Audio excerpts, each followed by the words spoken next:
Hello, everybody, and welcome to Honey Badger Radio. My name is Brian. I'm here with Allison, and this is Maintaining Frame. What number are we on? Maintaining Frame number 125. Women on sex strike, men to blame. Obviously, We've done a we're lot going to of be, these. huh? We've done a lot of these. I just said. Yeah, 125. That's just that. I mean, it's been more than that too, because I think we what it used would to look like. we used to call this series HBR debate, and then it Mhm. turned out then we were getting requests and stuff, and so yeah, I don't know. I've thousands of shows. I think I've done thousands of Can these. you imagine Like a not compilation of me tripping you up? Interrupting you? Oh my yeah. god.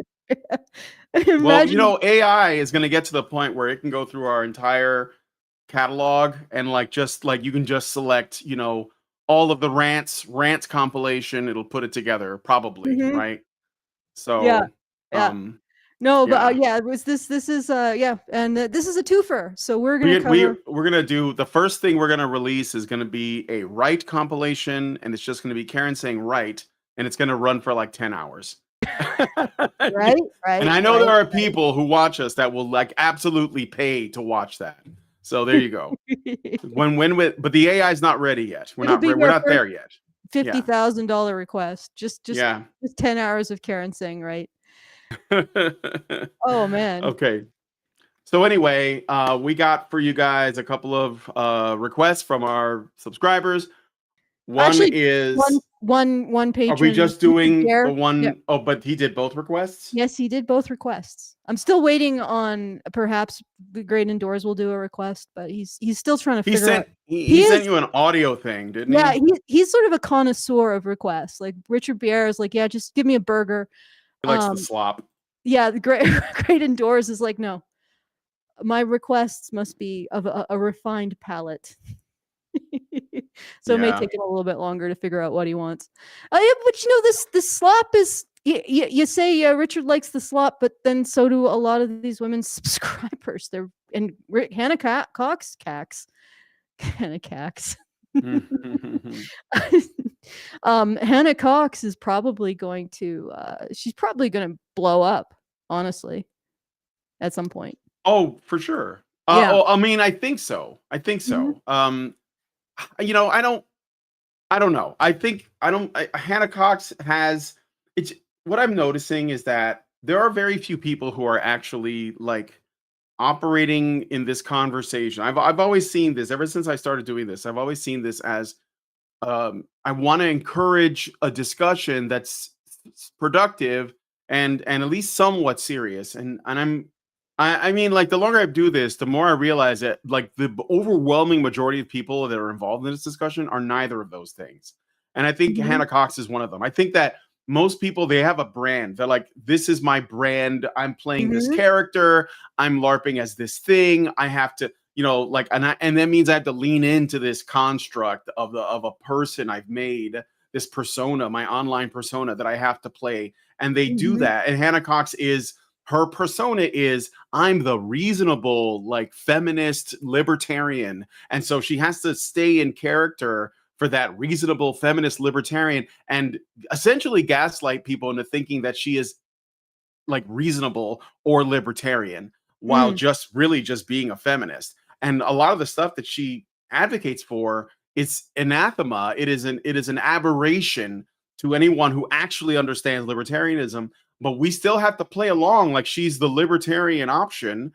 And it's like exhausting. It's like these people who are like, like I just watched the thing with Dr. Phil, Mm. and Dr. Phil was doing an interview he was doing an interview with Tulsi Gabbard, but it wasn't about her.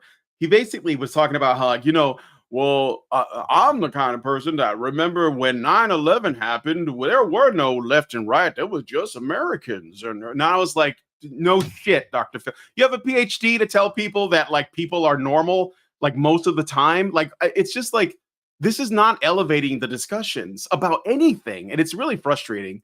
So Mm. yeah, I mean, Hannah Cox is kind of frustrating because there's like nothing genuine there. I remember I sat down with brunch. It was like a months ago. I sat down with Paul Elam. He Mm. wanted to have brunch with me, and it was actually shortly after I kind of like I made a mistake. I made an error with him in terms of like, we were supposed to meet up for something and I didn't. And part of it was because I was very sick and I had these memory lapses. This was in 2023. You guys might Mhm. remember I wasn't doing so well. And then I was in the hospital for a while. And Paul, apologized because he was pretty upset. And we sat down, we had a long talk and we had some food. And he said that one of the things that he really appreciates about what we do here is that we try to just be authentic. And like, if that comes across as like, less than, I don't know, hyper charismatic or entertaining or whatever, because we're trying to be like real. He says he doesn't care because that's how he operates too, and this is one of the things like a lot of people, and I'm sorry for hijacking this a little bit, but a lot of That's people okay. a lot of people that talk about the manosphere, which includes us, whether you like it or not, because that's how they framed it. And I don't like it. I I know, really don't. I know you don't like it, Allison, but it doesn't matter what you like. That's what I'm saying. Like, it's Yeah, irrelevant. I was So, just I was okay. just open that up. I No, I have know I did, but I'm just saying there are people who would say that doesn't count. It's like, it doesn't matter, guys. Like, we're no. in the frame. We shouldn't be trying to like apologize for what the positions we hold just because our enemies, and they are our enemies, have essentially framed us, as part of like something else. If we're trying to like apologize for that or compensate for that, it just puts us on the back foot, and we're fighting a defensive war we can't win. So we might as well just Mhm. lean in and say, sure, whatever you want to believe. I don't give a shit. Whatever you wanna call Let's us. just We're have just the gonna conversation. Yeah, continue to let's have the just conversation and be yeah. authentic. And it started, that's Well, how the I the hate men's saying rights the word. activist thing started too, right? Because MRA was a slur that feminists use. They Yeah. thought it was so like absurd that there would be a men's rights activist. They would just Anybody to call us what we advocate for men. were. Yeah. Yeah, Yeah, exactly. and then we just sort of like owned it. Like, okay, sure, if that's what you want to call us. Now Yeah, what? tell us That's what whatever I'm you saying. want. Like, Let's get back to the yeah, conversation. I was exactly. just gonna say, saying you're authentic is almost like saying, like, you're humble, you know? Yeah, I know, but I'm not okay. I'm not saying that I said it, but I think that it's Mhm, what I try to do. That's what mhm. I You would say. strive I for it. try to Yeah. do that. Yeah, like Paul, I think that's what his advantage was he was authentic. He wasn't trying to like please people. He wasn't worried about the optics. He was just like, this is what I think. And honestly, that actually ended up paying off when you think about it, because Yeah. Cassie J saw his work, not Warren Farrell's work that's been going on for like 30 years or whatever. And I'm not saying Warren Farrell's not authentic, but his approach is very like soft and but it doesn't work. Conciliatory. Like, yeah, it's very conciliatory. It's very agreeable. It's very yes I and don't think it doesn't work. It's just not enough. Let's put it that way. right. You need some people who are gonna A little bit be more hardcore, a little a bit more more willing to more just brutally honest, yeah. right? Yeah, I mean, and Yeah, he's just I think he like you said, I think he's being authentic to himself, but like I said, I for don't sure. know it's not enough. It's just not Yeah. enough. No, but Um, for sure. And you need both of these types of people, and it worked out. So like, I guess what I'm saying is that just to sort of, bring it down. Yeah, the Hannah Cox content, one of the reasons why I struggle to enjoy myself responding to it is because I don't think she's authentic. I don't think mm, she's a serious person. I think she's selling Hannah Cox, the brand, and that's why her channel will grow, mhm, because she's got an audience that she's catering to. Much in the mhm, same way that Manifestel does. It's the same thing. They have a customer base. They're gonna hold on to it. Hannah Cox is like the intellectual, independent woman that don't need no man, but is also not a rabid feminist, or at least that's what they perceive themselves to mm, be, even though they still are. It's just bubbling under the surface. And Manifestel is the, like cutthroat, do whatever you got to do to get that bag. Men don't deserve your labor or your work. I'm angry at men because some guy burned me once, and now the whole species has to pay. And mhm, they love that. They eat it up because there is somebody that's telling them, I agree with you. mm. So Yeah. And actually, honestly, like, the hysteria, not I don't even wanna call it hysteria, the cold, calculated evil that's coming out of the women like that small group of women who are absolutely wedded to the threat narrative party. That's what I'm calling the left now because that's all they have.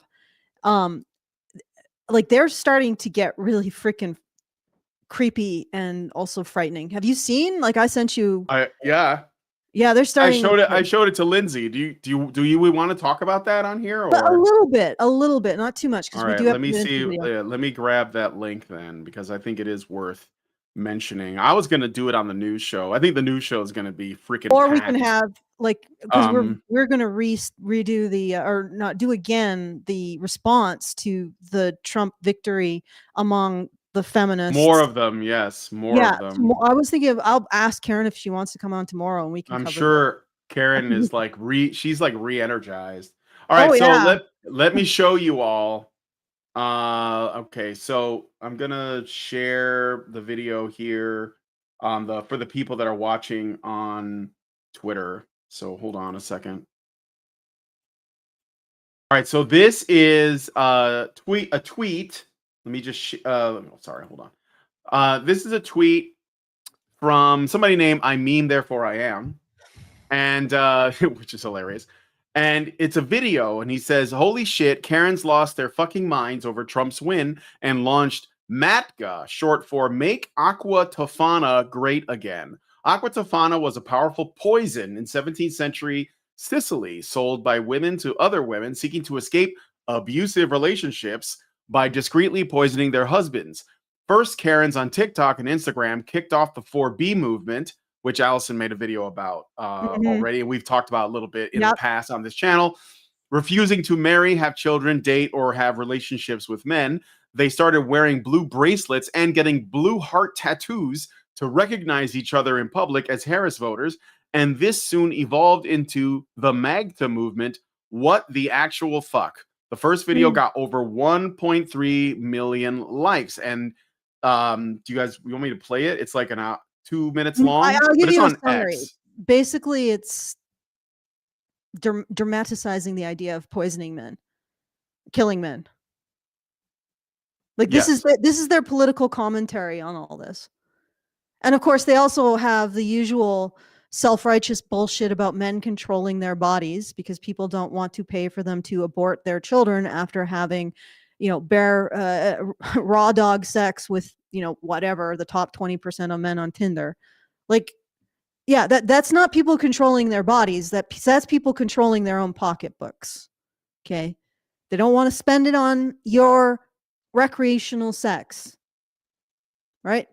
And the other thing is that, so they had a man say, well, your body, my choice. Well, but the thing is that men have no reproductive rights at all. Like, and that's that's the Yeah, legal precedent. but Allison, how dare he even say anything? Which is that's like the thing is that men say something probably to fuck with you or troll you or whatever. And women take it super seriously. And then they put out videos of them like actually like showing like at least LARPing they're gonna poison men. And if you call them out on it, they're all like, "Oh no, it's just satire, bro." I mean, I don't want to censor these women, but it's insane that they would like be okay with making death threats, effectively making death threats, Well, you'd think that, as a response to some guy trolling them by saying, like, one guy said something. yeah, but also they have a completely distorted view of reality, thanks to feminism, thanks to academia, thanks to the government that funds all this shit, and or the deep state. I guess I can call it the deep state since Trump's used that, because Karen referred to it as the administrative state. The deep state has constructed this threat narrative in which men actually have reproductive. Why do you have to threaten to murder men in order to get them to sympathize with you about being able to abort? Why not just take away men's reproductive? Oh, right. Men don't have any. Even when they're raped, men have no reproductive rights. They have no recourse. Okay. If you want to listen to this, that's, I actually, it's okay. There's actually some licensed music in here, like Eminem yeah. And and hey, we'll get dinged for it. I'm not gonna play it, but I like, I want we to say can. one more thing. This is a Yeah, catalog of Crazy Eye. it Serious is. It Crazy Eye. is. But like, I have to ask though. This is something I think about. I think it's something. It's like a female psychology or a group female psychology thing, because like I said, you have people. These women are making death threats against the men in their life, in this video by showing themselves like, "Ooh, look, I have poison. I'm gonna put it in this cup as a response to, and there's like some Nick Fuentes saying, your body, my choice, and they're responding to one guy who's probably a gay fed, by the way, that is trolling them online essentially, and they're taking it super seriously. And I think that it's just like this thing with the bracelets and the heart tattoos and them shaving their heads. It becomes, it's like the way that they activate. It's like they accessorize. Okay, ladies, we're all going to wear blue. We're going to wear blue bracelets to show that we're all on the same team. And what is the purpose of that? Essentially to signal to women who aren't doing it that they're the enemy. So it's not just against men. It's against women who are not down with this, right? Whether regardless of how they may have voted or whatever.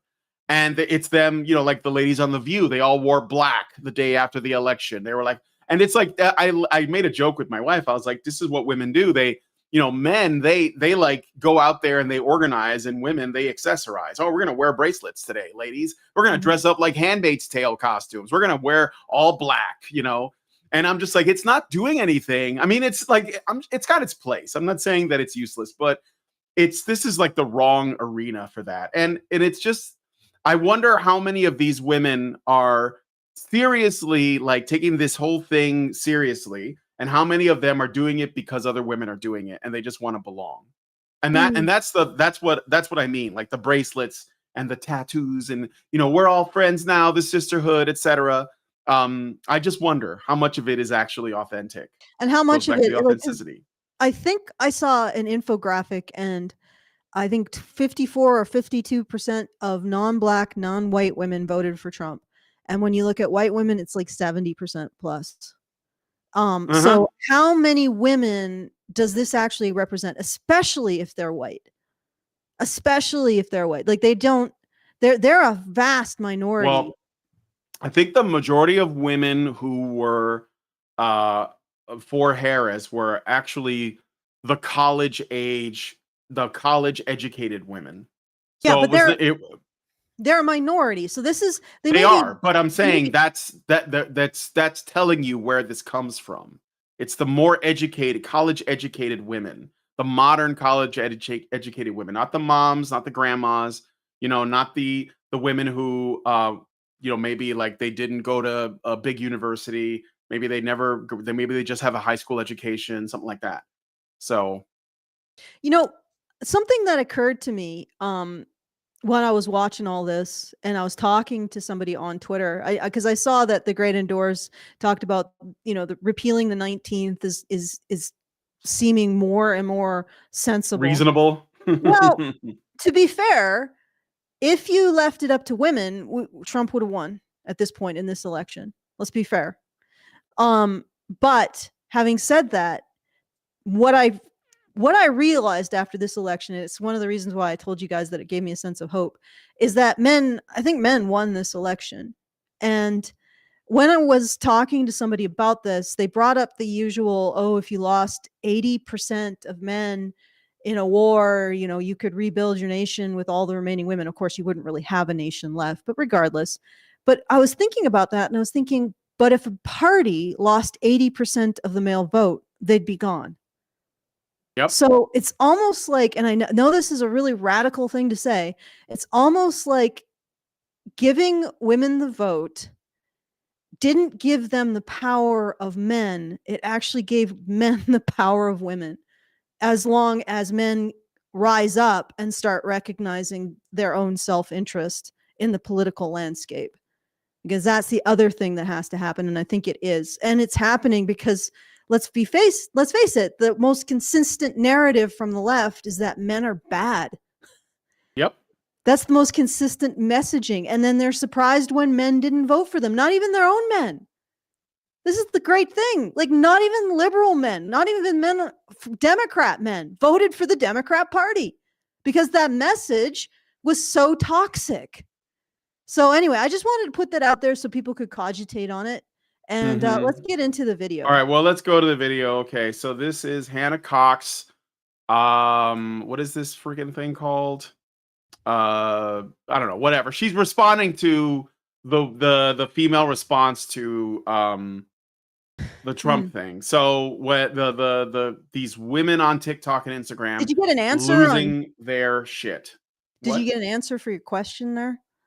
I I didn't look. I did post it in there. I did get some super chats. I should read those. Well, But yeah, I actually, mean, I let me read what? that question. So this is the question before the court.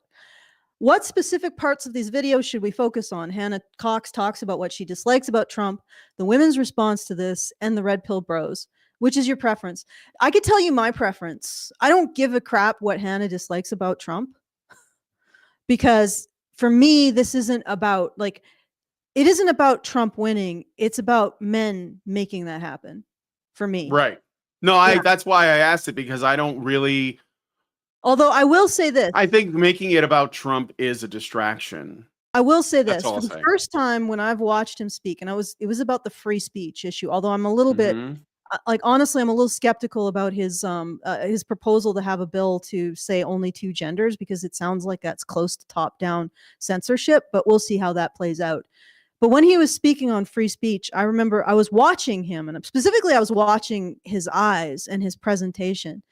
And for the first time, I think, and don't take this with a grain of salt, but it's my impression that he is like the look on his face was one of pain and determination. And for the first time, I'm like looking at him and I'm thinking, this guy is willing to become a brick in the road to a better world. And what I mean by that is I think that this whole situation with this assassination stuff really changed his perspective. And for the first time for me, he's coming across as someone who genuinely is willing to sacrifice for a world that's worth being part of. And, that impacted me. So I'm going to say that about him and about my impression of him. And as Brian knows, I'm not a fan. But right. Well, okay, well, that's good, because they did try to kill him twice at least. But what I would say is that the reason why I didn't actually want to make it about Trump is because I felt like it would become a conversation about, his policies, and then I have to be the one to cape for him, and at least to be like, look, can we just treat the guy like a normal person trying to make a better change and not get distracted?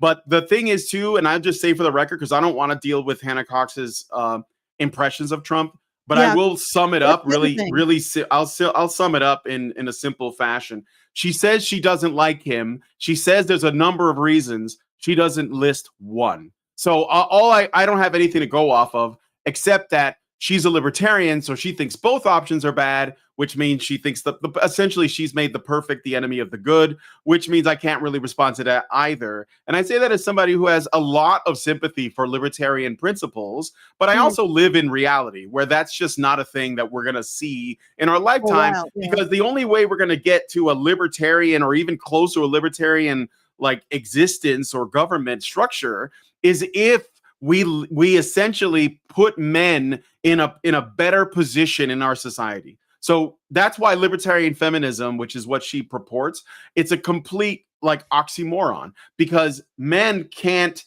be like, you can't have a libertarian society if men and women aren't like, of some comparable value in that society. Right. So that's what I'm saying. And so, she will use I'm a libertarian as the excuse to hate on a guy who, it just doesn't quite line up with whatever she wants. And she won't actually articulate what it is that she doesn't like, because I think ultimately it's just like things like, oh, I don't like the way he talks about women, blah, blah, blah.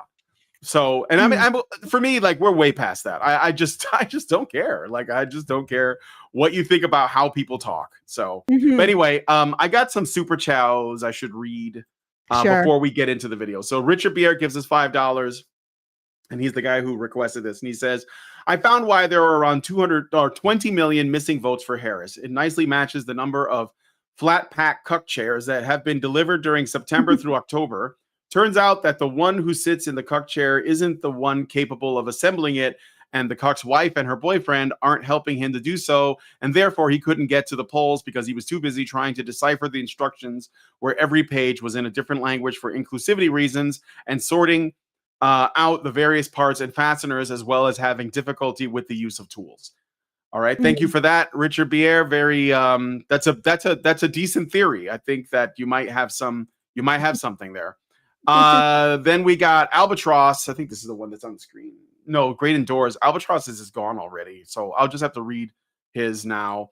Albatross gives us $5 and says, why is there this massive glut of far left identity politics, women breaking up with their supposedly wretched far right misogynistic boyfriends? Do they just suck at vetting? Well, that goes back to what I was saying before about how I think that there is like women are doing a lot of women that are responding in this. They're doing, I think there's a lot of performance going on and not a lot of it is actually genuine, but it's more like, oh, I want to fit in with this group of women who are getting a lot of attention online. Like there's like a meme. It's like a female Wojak with pink hair, and she's got like her finger on her mouth, and she's saying, should I record myself freaking out and post it online? And that's I think that's what it is. Like, so I don't think that, because like, look, here's the thing. If you are with someone, and if you're in a relationship with somebody that you love or that you care about deeply, odds are you share the same values. Like that's why it doesn't really make sense that like there was that ad that was running for it where it was like Julia Roberts trying to like convince women to vote against their husband's interests because obviously their husbands don't have their interests in mind or something. And it's like, no, that's not really the way normal people operate. Like, Lindsay and I, we share most of the same values, if not all of the same values. And that's like any healthy relationship. So are women breaking up with their boyfriends over this? I doubt it. I think that they'll say that they're doing it, but they don't have to like bring any receipts to the table, or they don't have boyfriends, or whatever it is. Like they're like, I don't think that's actually happening. And if it is, those boyfriends should probably be sighing, a sigh of relief, because now they've learned what the quality of the women in their life is. So exactly, they've dodged the bullet. They're no longer having to invest in women who have no interest in investing in them. And how can a woman on the left at this point, like, think about it, they are justifying their partner's adherence to a political position that's overtly anti-male. I don't even mean neutral, because I'm like, conservatives can't, okay, they don't necessarily, because they're not men's issues advocates. They're conservatives. They don't necessarily have this at the forefront. We do. They don't, that kind of thing. But many cases, they're more neutral about it, unless you're talking about trans women, which, that's another kettle full of fish. But it's like, this is active antipathy to men even identifying as men when you look at the left and the left's corpus of thought.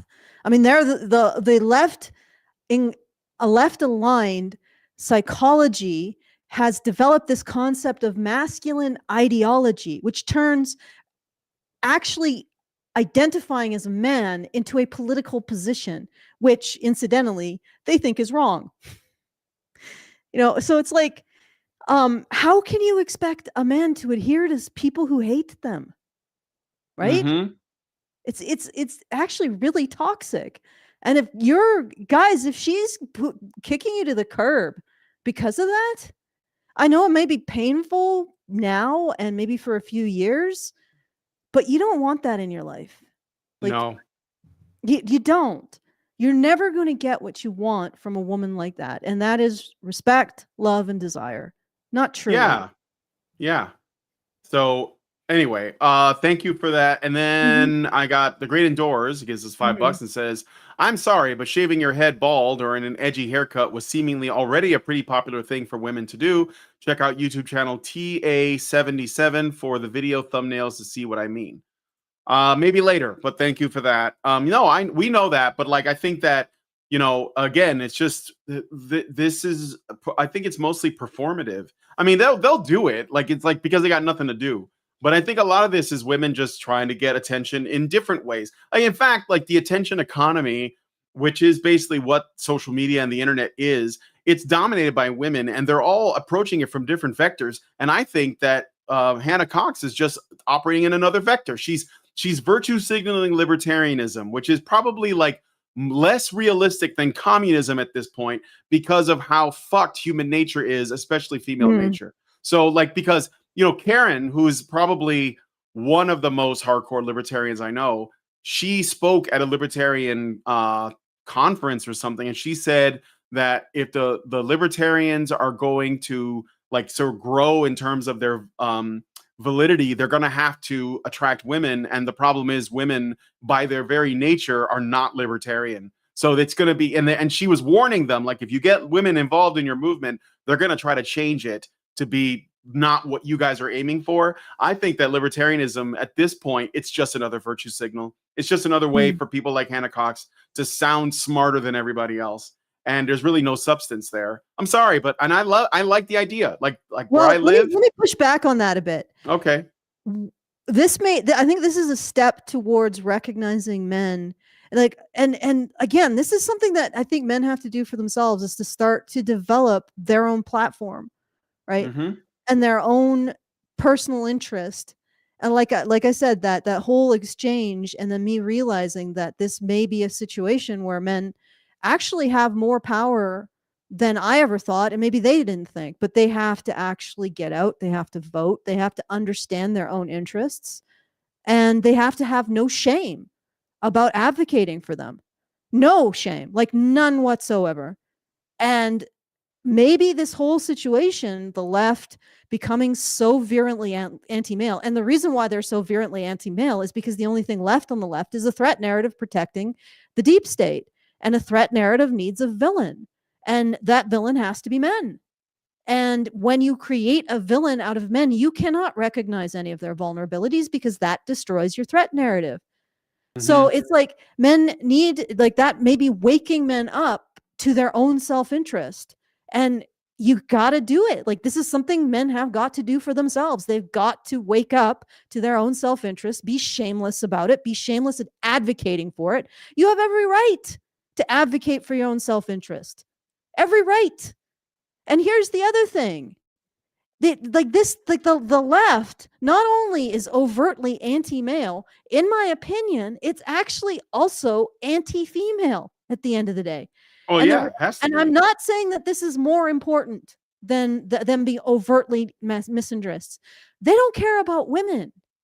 They only care about framing women in a way that supports their threat narrative, that uses them to basically form a fart shield around their activities. That's it. They have sacrificed women's sense of well-being, their sense of purpose, their sense of efficacy in their lives, any kind of stable core that could allow them to overcome these mental illnesses that they're increasingly having. Like that's what gets you to overcome a lot of the mental health problems that women have. The big thing, like, for example, a borderline personality disorder, which I think is now epidemic among women, the big thing that borderline personality disorder people lack is a stable sense of self.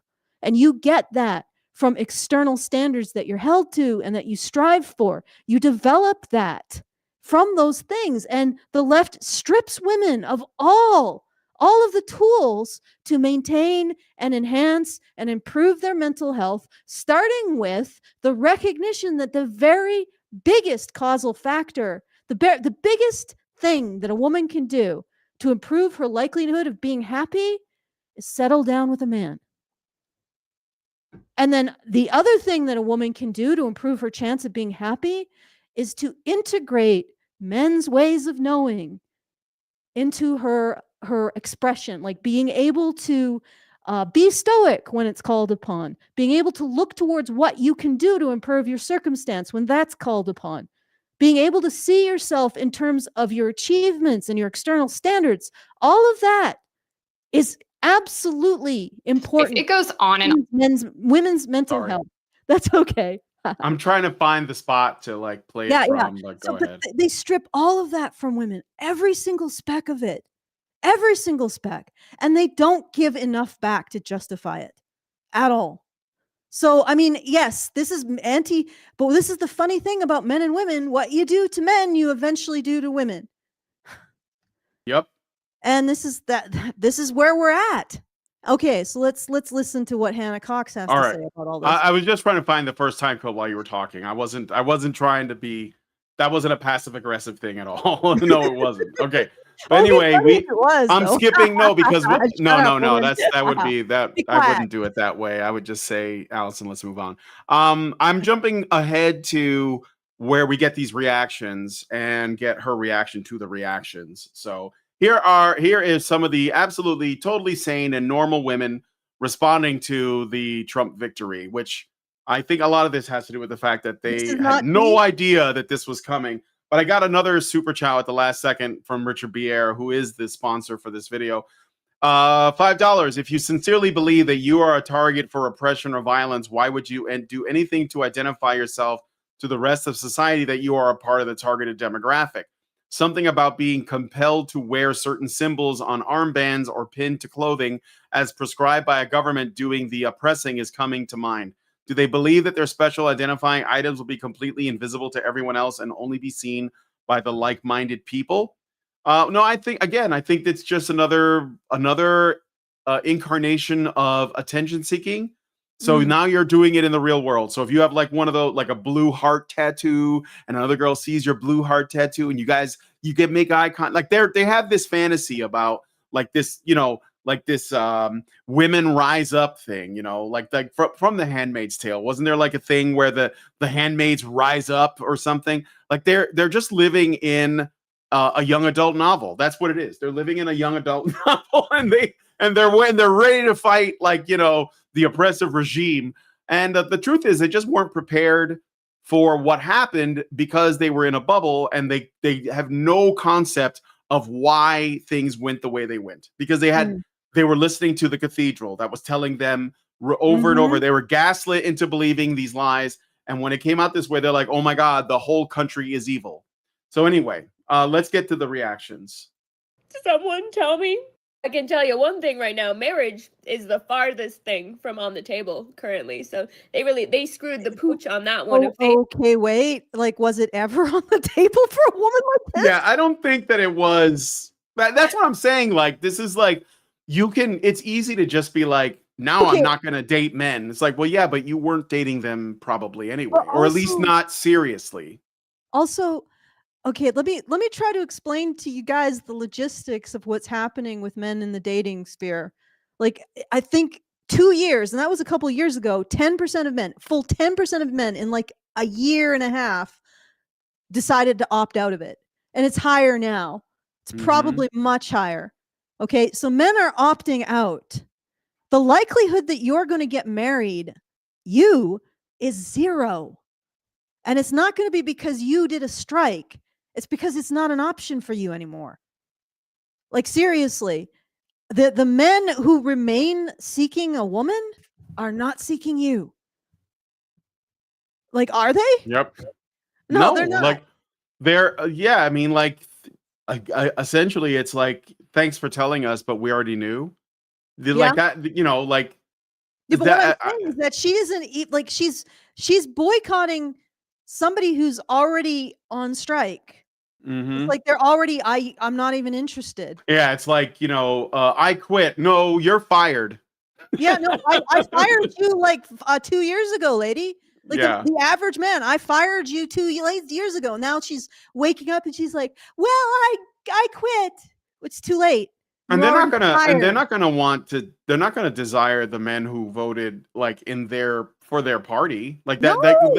yeah, it's not like if you were one of the, well, I voted blue, baby, that's not gonna work for you guys. Like, they don't want that.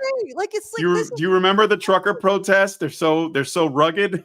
Yeah, I remember that. I remember that. I could just this woman was like on, I don't know, 2X. She's like, oh, I just think about them getting so sweaty and in their big. I mean, they're obviously Nazis, but they're so obviously Nazis, rugged. I can't help thinking about how rugged they are. And how unwashed. I could wash their socks. Like that kind Yeah, of exactly. By hand in the river. Anyway, let's play some more. Is she well known? No. That any of this was going to actually help with the whole family and kids department and lowering birth rates, because you guys weren't having sex. Sorry. You were having sex, but you're having abortions. Like that, you're the entire contingent that wants to raw dog and then abort. Like, you're not having kids. That was the point, wasn't it? Well, he's holding something over men's heads that's not there. It was never there to begin with. It was never there to begin with. You're just okay. Before, like, you know what? It has floated out of my mind. So let's. We keep should going. get to the Hannah Cox's reaction, but I do want to play Sure. a couple of these clips because, just to set the They're- tone, set They're the mood. amazing in and of themselves. And the funny thing is They that this are. isn't even the worst reaction. Oh Like, no. they keep setting new lows. I think the poison is probably the lowest. This is the lowest. Yeah. The desire to murder people and hire hitmen. That's the but you know what? I think this is actually like educational for people. So that you can see, like, people are probably looking at this and are like, holy shit, women are capable of some fucked up shit. Yes. And we're like, yes, they Maybe. are. Yeah. Yes, like they I've are. been saying for how long? And Yeah. getting so much pushback. You know what else women are capable of? Domestic violence and sexual assault. Mm-hmm. To That's right. great degrees. Okay, let's keep going. All right, I got a Rumble rant from OIC for $1. Thank you. Didn't the women's try this strike over 2 years ago after SCOTUS ruled how to handle abortion? One would think that if it didn't have effect the first time, they wouldn't try it again. Well, even their goddess Ruth Bader Ginsburg agreed with the decision, so But anyway, let's play the video. Semblance of thoughts I had or hope for that is completely going to be a no thanks for me, love. I think I would ever even dare. Congratulations. You have tendered your resignation to a company that fired you 2 years ago. Like, bring a child into this country now. It was rough before. Now, no. your only issue that you voted on was not bringing children into the country. Yeah, right. You voted on that, and now you're basically saying, well, we're not going to have. Well, you were either going to murder them or not have them to begin with. I guess I go with the latter. Yeah, like if you're now not going to have sex to create the children that you were originally going to abort. Yeah, you know what? I mean, the funny thing is that I am pro-choice, but the people who are pro-choice are the biggest argument for pro-life. I'm going to be honest about that. Like, I believe that this is something that should be very carefully thought about, and I think people should have the right to be able to choose these things in their lives. But you guys are so trifling about this behavior. Like, you don't give it the gravitas it needs. And you've turned it into some kind of virtue. And that is freaking disturbing. I remember I got into an argument with a person and I said that I believe in pro-choice, but abortion is a necessary evil at best. At best. And they were like, oh, I can't believe that. I was like, okay, do you agree with me? And I was basically calling out pro-choice people for not recognizing that abortion is a necessary evil at best. And that person was like, oh, I can't believe you would say that about pro-choice people. And I just asked her point blank, do you consider it a necessary evil? No answer. No. Remember when they used to say safe, legal? Remember when they used to say safe, legal, and rare? Like Bill Clinton said that? Mm-hmm. Pepperidge Farm remembers. All right. Yeah. Nice Led Zeppelin reference, by the way, but okay. I remember the thought from before. The thought floated back into my consciousness. Okay, so first of all, she doesn't look very. In these stills, you often get the Duper's Delight smile again. You see that? Mm-hmm. Oh, she's so like that. That's some serious crocodile's tears that she's crying. She's enjoying the fact that she thinks she's doing something cruel, except she's screaming into an empty stadium. I'm bullying you, and there's nobody in the seats. Nobody listening, lady. You're bullying a non-existent person that cares. But anyway, what I was going to say is feminism, the way that you actually win is by taking feminist men and leftist men, fucking their brains out and having 10 children with them. That's how you win. That's how you win the feminist future. What you're doing is making sure that feminism becomes a psychotic footnote that entire religions form around avoiding. Okay. Yep. Okay, I'm just let's saying, play some more of the video. The idea of feminists and feminists. Yeah. Don't even get me started about dating. To think I was still entertaining a few moderates here and there sometimes. No, honey, no. Not even close. That's never. What? You were entertaining a few moderates sometimes. Okay, so you weren't actually, it wasn't on offer. What you're saying is that you let a moderate pay for a food call foodie call. Ugh. Gross. All right, let's play the next one. Yeah, like my dude. man. I am going to hold Did their you hand make when I that say this, coffee? but Did you make? She went She to the said, "I trouble. like my coffee like I like my men." She made a cup of coffee and then poured it into the sink, threw the cup down, and gave it the finger. Can I say? Take that, men. Take that. my incredibly stupid, childish metaphor. I'm just saying, like, lady, you have cream in that coffee. You're not a real woman unless you drink it black. And this isn't even coffee. It's like, what is it? Espresso? No. What are you It's really- drinking? Is that I'm- espresso? Yeah, like Mm. in this cup. Oh yeah, I have that. I use that cup to drink tea at night before bed. Yeah, but this is coffee. This is the kind of coffee that actually has the consistency of half and half cream Mhm. because it's Yeah. I Oh, don't know for what sure, it's for called. sure. I think it's espresso, but it might be no, it's not cappuccino. Cappuccino. has- Americano. No. Okay. Let I me don't know. I don't know. Let's move on. I got a Rumble rant, a big one. Thank you, Occupant 42, for a $20 Rumble rant. Says, when you choose to engage in something that can result in pregnancy, that Espresso. is your exercise of choice. You don't get to choose not to deal with the consequences.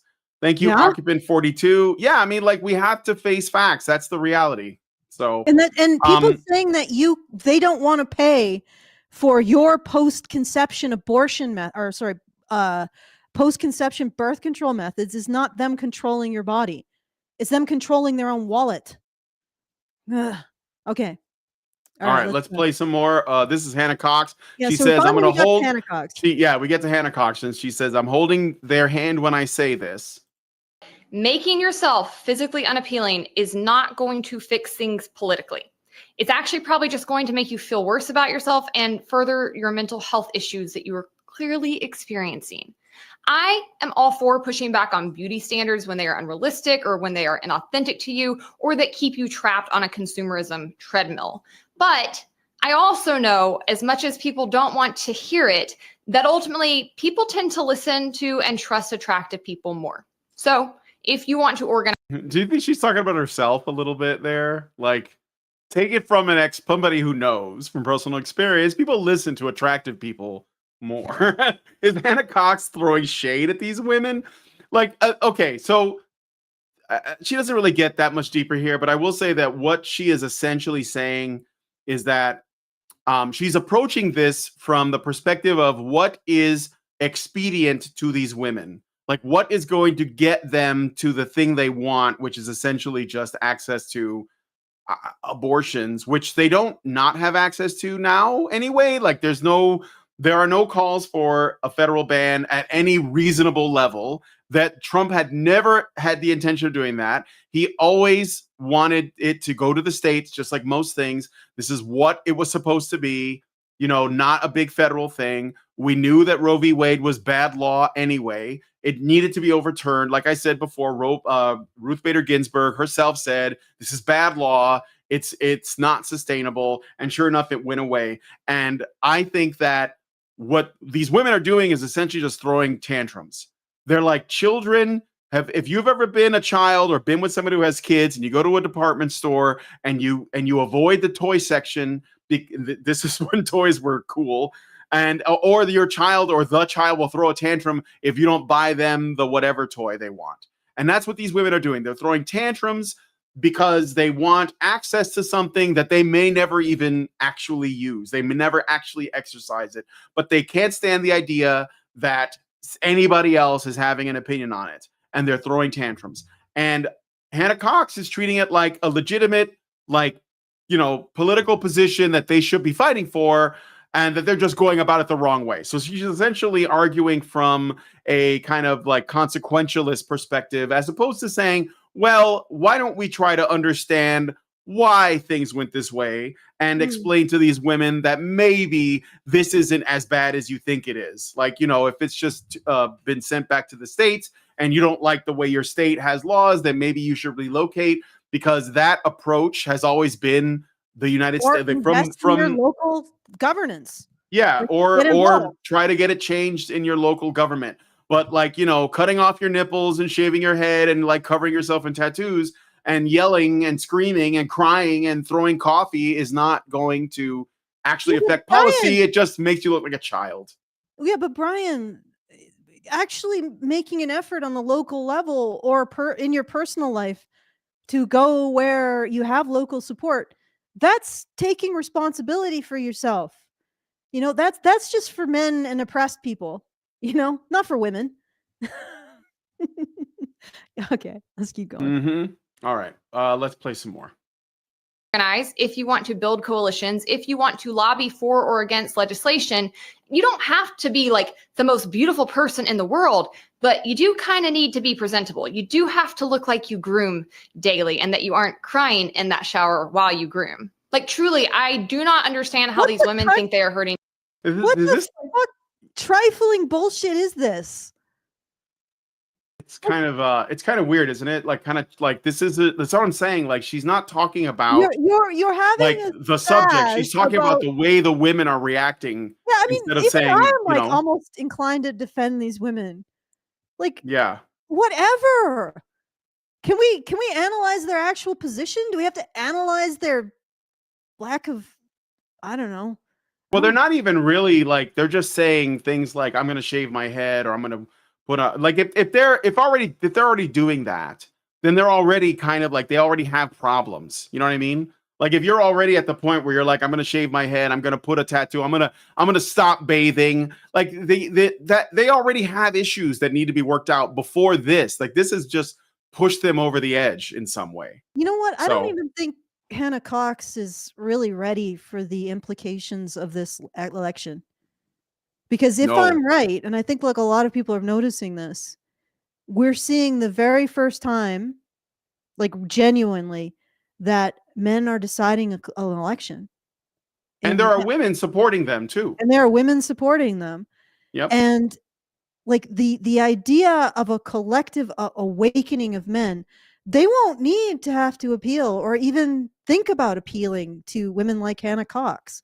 And honestly, I think that men should think about this, because do you think women find a man who is constantly chasing their bullshit attractive, or a man who says, no, this is what needs to happen and I'm going to make it happen? Which do you think women find more attractive at the end of the day? Ignore the 30 to, I don't know, 48% of women who are having a hysterical meltdown. Keep doing what's right for your society, for your culture, for your country. And I include all of the West in that. Keep pushing this and realize that your self-interest is everyone's self-interest. I know this sounds really maybe contradictory, but in my opinion, what men want is they want a meritocracy. They want a healthy meritocracy to compete within, to create pro-social status, to cooperate, to build. And in the end of the day, why do they want that? So that they can give it to women, right? So that they can make women a part of it, right? And that's the thing. It's like, until women actually demonstrate, and maybe they are now, maybe they are in this election, actually demonstrate that they are going to protect and provide for men the same way that men protect and provide for women, we need a system that acknowledges that isn't the case. You see what I'm saying? Mm-hmm. We need, and like I said, you know, men, your well-being, you can put it first. You have the right. And not only do you have the right, I think at the end of the day, it's going to make everybody better. Right? Yep. Like your desire to compete is a good thing. Your ability to compete and cooperate at the same time is why we have a civilization in the first place. You know, and I don't think that, like, but to bring it back to the topic of Hannah Cox, I don't think she's ready for a world in which men have to be appealed to politically. And men's interests, men's values, men's principles, what men need to actualize themselves, that has to be appealed to politically. I don't think she's ready for that world, because she still thinks she's setting the agenda. Yes. And I think Yes. that's really what needs to stop, is the idea that women are the ones who set the agenda. At the very least, men hold up half the sky, so they should have half the agenda. And believe me, they've had less than half for how long? Well, most of human history, really. But anyway, let's keep going. All right. Let's keep going. Here we go. Hold on a second. Anybody but themselves with this plan. Anybody but themselves, and also largely female business owners, because if you're striking against the beauty industry, it is mostly owned and operated, often at the local level, by women. And the irony here is that by trying to hurt the economy in this way, they're just continuing to miss the mark on what drove people to support Trump in the first place. In response to the video of the Again, this is weirdly irrelevant, but go ahead. Go ahead. You go. No, but I mean, she's got a point. Like she said, they're cutting off their nose despite they're actually harming women. And honestly, like, that's true. When women do go on these strikes, it's almost like the protests, George Floyd protests, in which they burnt down their own neighborhoods. Mm-hmm. You know, I mean, that's a good point.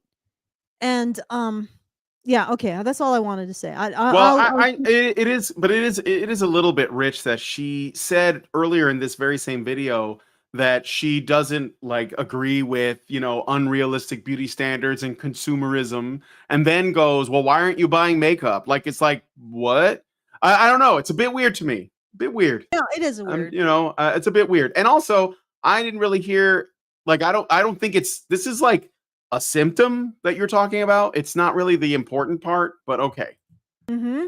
Girl claiming she's not going to paint her nails anymore. I loved this comment that said, wait, so how is not having your nails done affecting anything?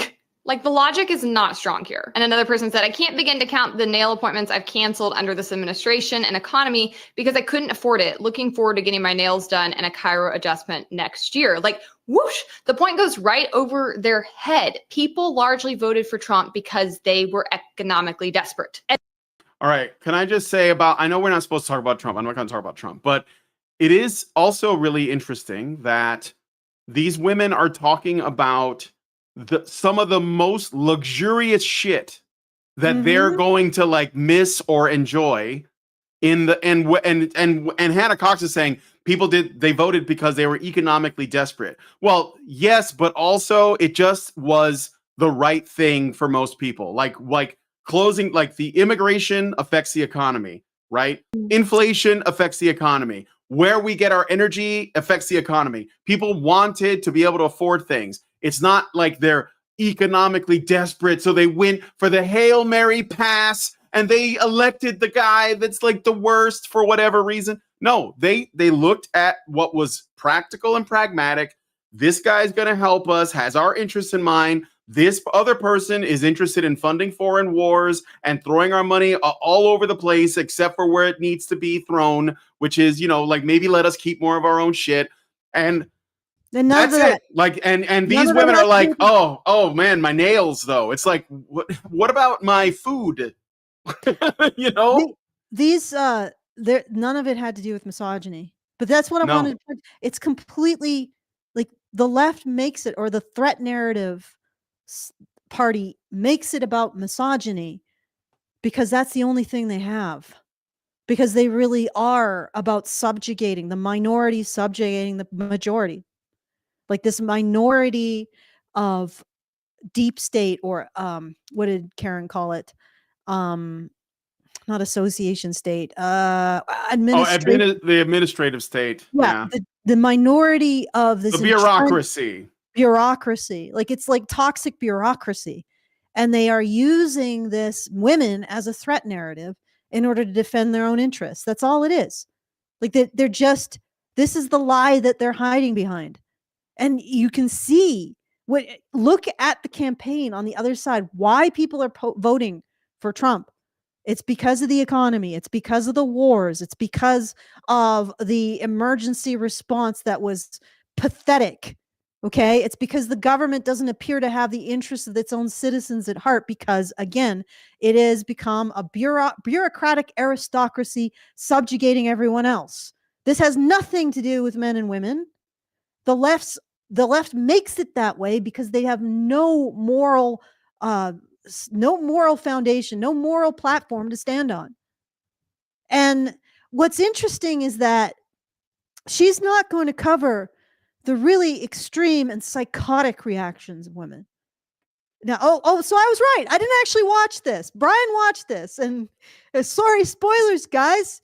She's only going to cover the ones who are like, I'm not going to get my nails done, and I'm not going to get she does go into the 4B movement. That's probably about as extreme as it gets. Let's go to that. That's coming up. Yeah, that's actually coming right up here. We're at 7:57.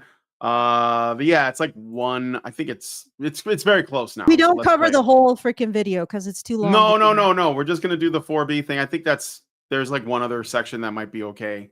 And they have said as much for like 2-3 years. Democrats just didn't care. They did not care about the working class people. They did not care that people were hurting in their economy. They just kept trying to gaslight them and tell them, no, the economy's great. The economy's great. What are you talking about, you racist? It didn't work. It was never going to work. And it's so ironic that I guess they called it racist, but I think more than that, they called it misogynist. Yes, they did. She said working class people. She doesn't say men. I think it's mostly men, honestly. It's and it's not just men. It's like fathers of families that are trying to provide. You know. Can I just put something out there? Maybe I'm completely wrong. Guys, watch her video and decide for yourselves. But it's almost like she's playing a bit of what is the right word for it? She's caping a little bit to try to smooth out or reduce the fact of how much the left pushed this men versus women narrative. See what I'm saying? Oh, for sure. So it's a shell game for sure, because that is like they did use all the other identity politics stuff, but the misogyny was the most powerful move. And the truth of it is because they knew that the first of all, the majority of the population is female. Second of all, women were at the time way more likely to go out and vote. Thirdly, they were also easier to sort of propagandize and gaslight into voting in their own best interest. Men, less so. They were less enthusiastic about voting. There are fewer of them. So, like, generally, like, women kind of like have mostly made the decisions about these, sort of political moves, and they knew that. And so, like, when it didn't look like it was going to go that way, they shamed men. And I mean, they shamed men hard. We went through several campaigns that they had where they were like, Barack Obama came out, shamed the black men. They shamed all of them. And now all of the men, Latinos especially, you're welcome, came out and they said, nope, we're not doing this anymore. Sick of your shit. That's it. And now they're still attacking men. I mean, the mask is all the way off because they've lost, so they might as well. Are black people doing TikTok saying I'm not going to serve white people in the restaurant, or like I'm not going to approve a white person's loan in a bank? I'm going to start poisoning white people. Are black people doing this? No, it's women. A little. Okay. Well, it's women, but black women too. Black women too. Yeah. Women, but are they doing it towards white people, or are they doing it towards black men? No, they're doing it to men. They're doing it to men. So the insanity, the end result of all of this, like, we've seen this election, and where is the insanity afterwards, and what is it directed at? It's from these women, and I have to say I can finally say these, because this is apparently a minority of women. It actually genuinely is a minority of women are directing it at men. That's kind of nice to know, though, isn't it, Allison? Yes, that they're a minority. It's like that there's at least terminally online women. It's terminally online women. I think at least half of women have some sanity left. But yes. They're actually recognizing that the left isn't voting for their interests, because the left only uses women as part of their passion play about how men have destroyed the world. And the thing is that, again, this is what I'm seeing. What demographic is going apeshit and directing their hatred towards what other demographic? This election happened. These women are threatening, abusing, engaging in this nasty rhetoric towards men. It doesn't matter. Like, we can, like, the right and everybody who voted for the right can say, this has nothing to do with gender. Oh, but it seems it does. for the category of people that supports the insanity that you're fighting against. They very much see it in terms of gender, and they very much see it in terms of women against men more than anything else, more than any other category. And they even see the trans issues as women against men, because they see trans women as women, and everybody who opposes them is men. That includes TERFs that hate men and want to reduce them to 10%. The people on the left, the women on the left, see those women as men. It's all women against patriarchy. All right, so I got a super chow. Okay, cool. From Anonymous, who gives us $15 and says, I love listening to Allison go berserk beast mode years ago, and I learned a lot as a former feminist. Now I watch the badgers for Brian going berserk and yelling in frustration. Brian is the one badger right now who is saying things that I don't already know, and he makes me rethink my beliefs, especially the last few years. Sorry, Allison and Hannah, but Brian's insights make the podcast refreshing and exciting right now. I guess men are just better at everything. Well, look, I didn't know he was going to go there, so I'm sorry. But thank you for the super chow nonetheless. So, all right. No, it's fine. I mean, a lot of the times I get a lot of compliments on my insight. So it's fair to have, everybody has their favorites, right? Some people really like Karen. A lot of people really like Karen. Some people really like Hannah. So it's fine that there is everybody's got their favorites. Yeah, everyone's got their favorites. It doesn't matter as long as you tune in and listen. Because I know mine is Dr. Randomer. He's my favorite. Yeah, that's my father's favorite. Get this, Brian. My father's favorite is Dr. Randomer. Okay, so this guy who's like my favorite is Brian. I love hanging out with Mike. I'm so sorry that he didn't come out to the meetup, because I was looking forward to just hanging out with him and singing songs. That's it. Yeah, singing songs with JoJo, but he ran into some problems, but yeah. Yeah, well, I'm just saying, like, dude who put in this, beat my father having a favorite that isn't me.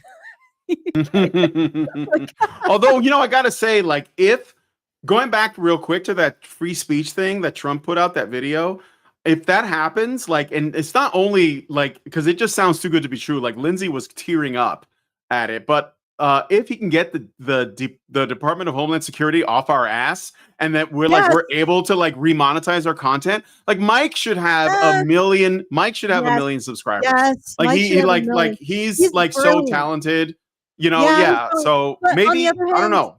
On the other hand, like, he's also a little bit, I think he's really rarefied because he's so brilliant. People tend to like, the average person tends to like a bit schlocky stuff. But he does it's the music that I think that his music is what will put him over. But if this can, Lindsay really liked that speech too. I liked the speech from what I saw. She did. She felt that it was very genuine, and I mean, like, look, whether or not it's going to happen, I think that it doesn't really matter, because we know that this is essentially it's like. Okay, I'll put it like this. It's being a Christian is difficult because the standard that you have to meet is extremely high. It's basically impossible, right? You want to live as much like Christ or Mary as possible, whether you're a man or a woman. But if you know the direction you're aimed, it makes a big difference. It actually makes a world of difference, because now where your guiding star is at, what your direction is. So sometimes when somebody just says, this is what I want to do, and this is why, even if it seems lofty, even if it seems impossible, the fact that they're pointed in the right direction, I think, makes all the difference in the world. Like, this is like Paul said, when I sat down with Paul, and I never got around to it, he said that one of the things he really appreciated about us is our authenticity, that we weren't playing a character. We're not doing a bit. When I sit here, and then some of the people who met us at the meetup said, these are the same people that you see online, because that is, I don't know how to do somebody else. I don't know how to play a character. Yeah, so I know. That's what I appreciate. What? The character's Raven Moon Dragon. I can't do characters. Sometimes I do impressions for fun, but my point is that, like, We should totally do I a think sex that was strike. authentic, and I think that We it. I should think that it totally do a does. sex strike. We should totally do it. It's gonna totally get men to care about what we have to say and think of us as serious people that actually have more to Shut offer. up, silly That more woman. no, you can't even. My mouth, Shut up. my mouth, my words, my choice. You gotta think of me as a serious person. Like seriously, I'm not gonna give you my cooch until you do. I stop listening. I don't need your cooch. I have plenty of cooch. I have all the cooch, the greatest cooch, the best cooch, huge cooch. Spacious Anyway, cooch. I got another super. So thank you, Anonymous, for that. I appreciate it. I thought somebody else said, oh yeah, Richard Pierre gave us $5 and says, getting excited to see the Gavin Newsom and Gretchen Whitmer ticket for the 2028 Democratic campaign. Well, I think they might be doubling down, but it's too soon. Let's not get into that right now. Let's just enjoy our W. Great Indoors says for $5, clears throat. Experts say that women's sandwiches are safe and effective. Any information saying otherwise is clearly being misogynistic and should not be trusted, end quote. Poison Ivy. Yes, the Batman one, right? Okay, so we're gonna get into the 4B thing. So let's check that out. Yeah, let's check that out. People continue to somehow believe their own BS, that they are like the champions of the working class. No, you're not. You won't even listen to them when they tell you that they're suffering. Instead, you just keep pushing your socialist crap agenda because that's what you actually care about. And it hurts people. It's not hard to know that. You can study every single time any percentage of socialism has been attempted and watch it hurt people. Okay? You're not a bleeding heart if you refuse to learn economics. Period. Capitalism is what helps poor people. Socialism hurts them. And even if you refuse to accept it, and even if the people don't understand economics, they know that it sucks when they're experiencing it. The ABCs of libertarianism. Okay, thanks for that. Did you guys know that capitalism is better than socialism? Do you guys know that? I did not know that. I just learned that. Anyway, let's listen to more. Now we're getting to the 4B stuff. Okay, all right. Let's get into the 4B stuff, and then let's move. And they're going to pick the closest option they can get to go in the other direction. And that's what Trump provided. Not full-throated capitalism by no means. That's why I've never supported him. But it's a hell of a lot closer than whatever the crap it was the DNC was offering. Aside from the very bizarre decisions to destroy their own looks, the anger at men in these videos is wild. For the record, only about 55% of men voted nationally for Trump compared to about 45% of men. So yeah, like men swung for Trump, but it wasn't in this just like crazy numbers. And number two, people had two options, only two. Okay. I am so sick of all of these idiots coming online and pretending like because the masses voted for Trump, that all means that they adore Trump and are in lockstep with him and are co-signed to the worst parts of his ideas and his agenda. That is so naive and stupid. It's willfully uneducated. Wait, I thought the 4B thing was like right here. Now Oh, I gotta no. move up and find it. No, it's all right. You need a moment to just. Yeah. and left. You can't control the rest of the country. Well, no, I'm just, the thing is that Hannah Cox doesn't realize is that it doesn't matter that only a slight majority voted that way. These women don't think any men should vote that way. Like that, like that's what I'm saying. Like the entitlement is through the roof. Allison, you dropped. You're back. Sorry, that was entirely my fault. I hit the wrong button. Oh, okay. Damn. So yeah, I mean, like it's really all it is that the women. It's not that only a slight majority of men voted that way. The women have a problem with any men voting that way. It should have been 100% in the tank for Harris. Like because the women believe that you're either on their side, which means you're still in their good graces and you're not a monster, or you are the devil. So those are your two choices. Country by picking their primary candidate that we all then have to live with. Get smarter. Good Lord. Like I am fed up this week. If you actually listen to the vast majority of men talk about what attracted them to Trump, it is not because they are racist to disenfranchise them, or it's coming from a place of economic desperation. All men and opt into the 4B movement. Now, I'm going to have to define the 4B movement for you guys. All right. Sure, All because right. it is an extremely actually, there's- online conversation. Okay, so so she essentially covers the 4B movement, also like the I'm just looking at the transcript right now. So she has Yeah. a woman with a cat on her couch and says, my part as an American woman, I'm doing my part as an American woman. I'm breaking up with my Republican boyfriend last night and officially joining the 4B movement this morning. I don't think so. Well, but you know what, lady? Good for you. Now he's freed up to find a woman who actually is sensible. Because and Republican boyfriend, like that's if that actually exists, I don't think he's losing much. And then the next one is at 12. Now I'm going to have to define the 4B movement for you guys. Yeah, 12:14 is where I'm at.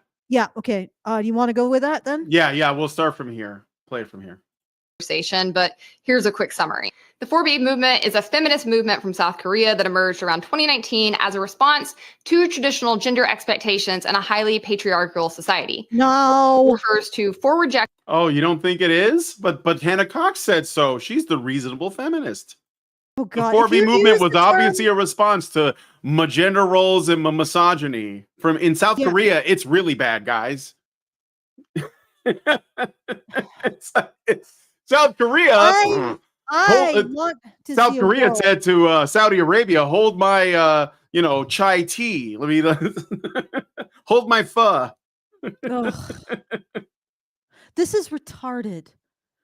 Oh, like the entire narrative of patriarchy is the problem. It's why the left does what it does.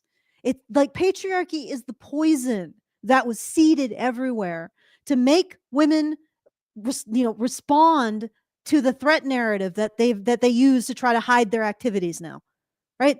That's where it starts. If you want to stop this shit, kick out patriarchy. Kick it out. The whole concept of it, of men constructing a society for their own benefit at the expense of women. Really? Men have constructed a society for their own benefit at the expense of women, and yet throughout human history, men's role has been the one that died more often, that had to do the more destructive and dangerous things. And it's really strange, but when I look throughout history, even going back to, like, for example, ancient Rome, men would hire people to carry their wives while they walked beside them. Is that really the characterization between a slave owner and a slave? The slave owner hires a cart to carry their slaves while they walk? Not like a cart with a, like somebody who hires a way like that so that their slave can ride in comfort while they walk. And over and over and over and over again, you see this behavior of men being conciliatory towards women's comfort. And this is the situation that feminists characterize as men oppressing women. No, look at the historical norms. There was always an expectation that men serve women's comfort and make sure women are protected and provided for to the expense of men themselves. This patriarchy shit is shit. It is absolutely, and even if you know what? I'm getting into I am falling into the trap. And I'll tell you what trap I'm falling into. I am trying to disprove something that has never been proven. Feminist patriarchy has never been proven. In fact, it has never even taken the first step of being framed in a way that could be proven true or false. It is completely conjecture. It's completely somebody just scribbled some shit down on a napkin once. That's how scientific it is. It could be, I think the world is actually constructed by gnomes drawing it every 30 times a second. It is completely unscientific. It is so unscientific, it corrupts the entirety of the scientific community with its presence in academia. This is absolute shit. You don't even have to prove it wrong because it has never been proven true. It has never even been framed in a way that could be proven true or false. It is so wrong. It is not even wrong. Okay? It is beyond wrong. And the fact that she is using it as a debate item gives power to the people who use this crap to construct the threat narrative to defend themselves. The deep state, I'm just going to use the word deep state because I'm going to constantly fumble Karen's phrasing. The deep state using this threat narrative, the patriarchy threat narrative, to defend itself. You are giving them that, Hannah. You are caping for them. Well, you are yeah, running but interference for them. but Hannah Cox believes in patriarchy, though. She is a believer. Like, she just thinks that, well, I don't know, like somehow libertarianism will be a solution to that or something. Like, but she does believe in patriarchy. Like, she, that's what I'm saying. Like, I don't think this is a serious person. I think this is a person that knows where her butter is, or her bread is buttered. A weapon the state uses to expand itself. Yes, it does. That's true. This is the primary weapon. Every other weapon is secondary. Civil rights, trans rights, every other weapon is secondary to the feminist patriarchy conjecture as a weapon. It uses it to expand itself because it's always, oh, women need help. Women need to be saved from men and men's choices, which when you analyze it actually look like women's choices. This is what the state uses to expand itself and protect itself. So if the moment the word patriarchy comes out of your mouth, you're a statist. Shut the fuck up. You're not a libertarian. Ugh. Mm-hmm. Okay, that was definitely me taking a side. I apologize. What? No, she isn't a libertarian. Okay. Actions central to the movement's philosophy: rejecting dating men, marriage, sex with men, and having children. Proponents of 4B advocate for women's autonomy, seeing these choices as a means to avoid traditional structures they argue often lead to inequality and oppression for women in South Korea. The movement empowers women by promoting independence from the pressures of traditional heterosexual relationships and family obligations. Though popular with many younger women seeking control of their lives, the 4B movement has sparked debate. Critics argued that its principles can be overly radical, possibly alienating those who might still want traditional relationships with men but advocate for equality within them. Others raise concerns about the sustainability of the 4B lifestyle and whether it addresses the root causes of gender inequality. Despite the controversies, the 4B movement has influenced broader discussions on feminism, gender norms, and social. Is women deciding that equality fails? Like if what you're doing is you're doing a sex strike in a society, and so as far as I can tell, South Korea actually is progressive in a lot of ways, at least when it comes to women's rights. Yes, well, it is basically like it's pretty woke over there. Like, at least, but it is like within its own culture. So like the Far East societies are relatively homogenous. South Korea being one of them. I don't think that's bad, but like that is the fact of it because of their language and culture.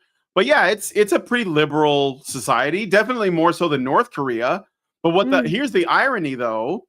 North Korea has better birth rates than South Korea does. South Korea's got the lowest birth rates in the world, I believe, and it is basically at an unsustainable level. What does that say?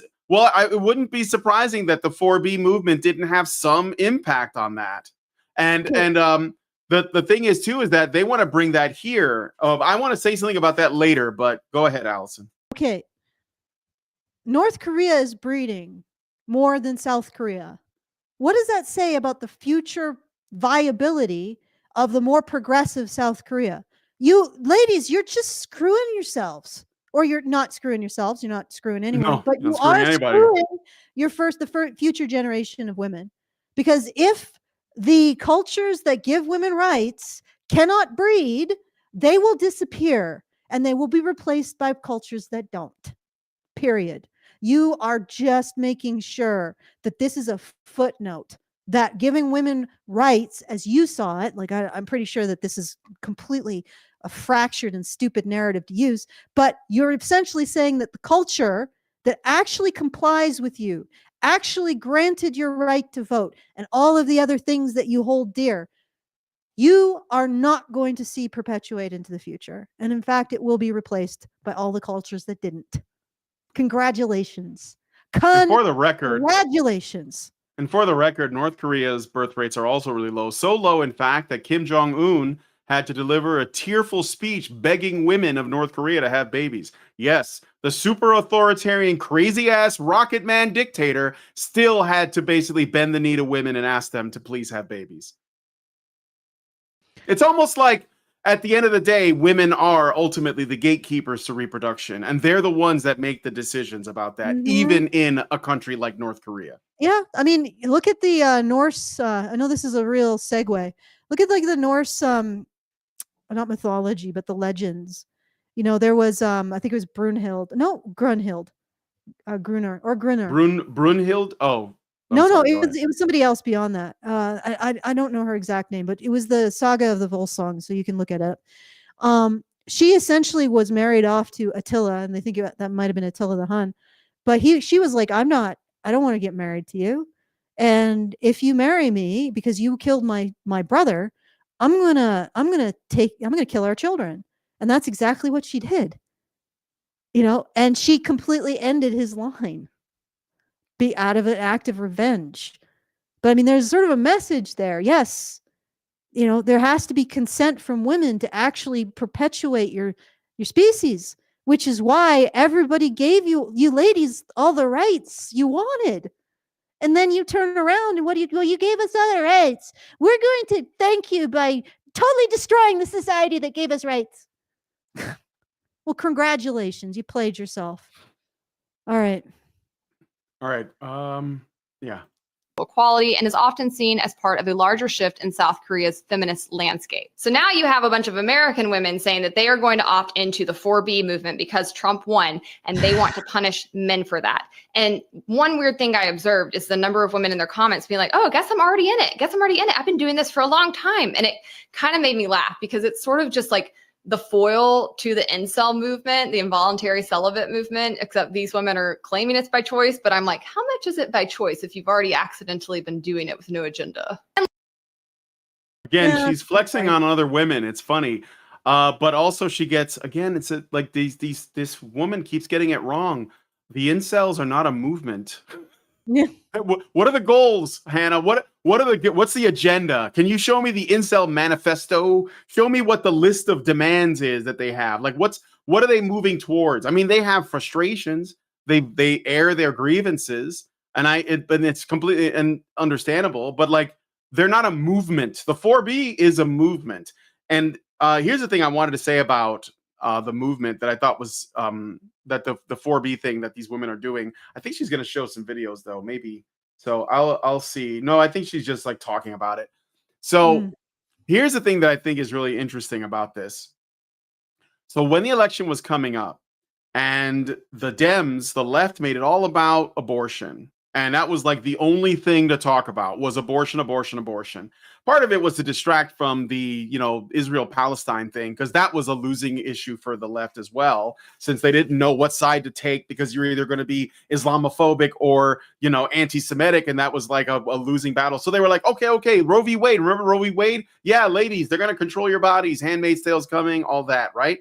So, well, it's also sort of coincidence that they went back to men versus women again.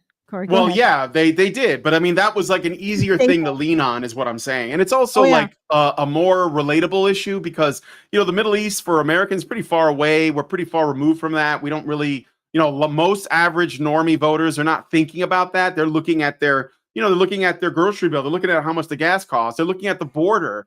And so they had to make it more closer to home in order to make an impact. And the discussion was on one side, you had the people who were looking at those things I just said. They were worried about the southern border. They were worried about inflation. They were worried about the cost of gas and the cost of energy and like the cost of living. And they wanted these things addressed. And that was like all of these. And to some degree, they were concerned about foreign wars. They didn't want, especially the men, they didn't want to end up getting like sent off to fight in World War III, which we've been on the brink of for some months now with all kinds of conflicts heating up all over the world. And the men were looking at those things. And I think that those are reasonable things to look at. On the other side, there was just abortion. That was it. And so the women were like, well, we want abortions. And it's like, so you don't care about the southern border. You don't care about illegal immigration. You don't care about the Venezuelan gangs taking over apartment complexes. You don't care about like the crime rates going way up. You don't care about the fact that gas is like twice the price it was 4 years ago. You don't care about the fact that groceries are super expensive. You know, you only care about like the possibility that maybe someday you might need to get an abortion, and that for whatever reason, no one's going to let you, and it's going to lead to the Handmaid's Tale. And women were saying that they would essentially vote to destroy the country just to get back at men. And that was literally on the docket. We covered it in videos before. We covered it on here with people, you know, like Lauren Southern, supposedly, you know, intellectual centrists that were like, Cat Turd said something edgy on Twitter, and now we should destroy everything with our vote because we have the vote. And Well, now looks that like men, that it didn't didn't- work because men were like, and other women were like, you guys are crazy. And so they voted against it. So now they're going to do it. They're still going to do it. They're just going to do it by saying, well, we're just going to tank the reproduction rates. And that's actually, it's funny because that's what this thing about the 4B and like women saying, oh, we're not going to give you any coochie anymore. And like, you're not going to get laid anymore, whatever it is. Essentially, it's like the only way to get women to abstain. But it's not just that, but also Manifestel's video was about the same thing. It was about Elon Musk saying, you know, we're having problems with birth rates. There's not going to be any humans.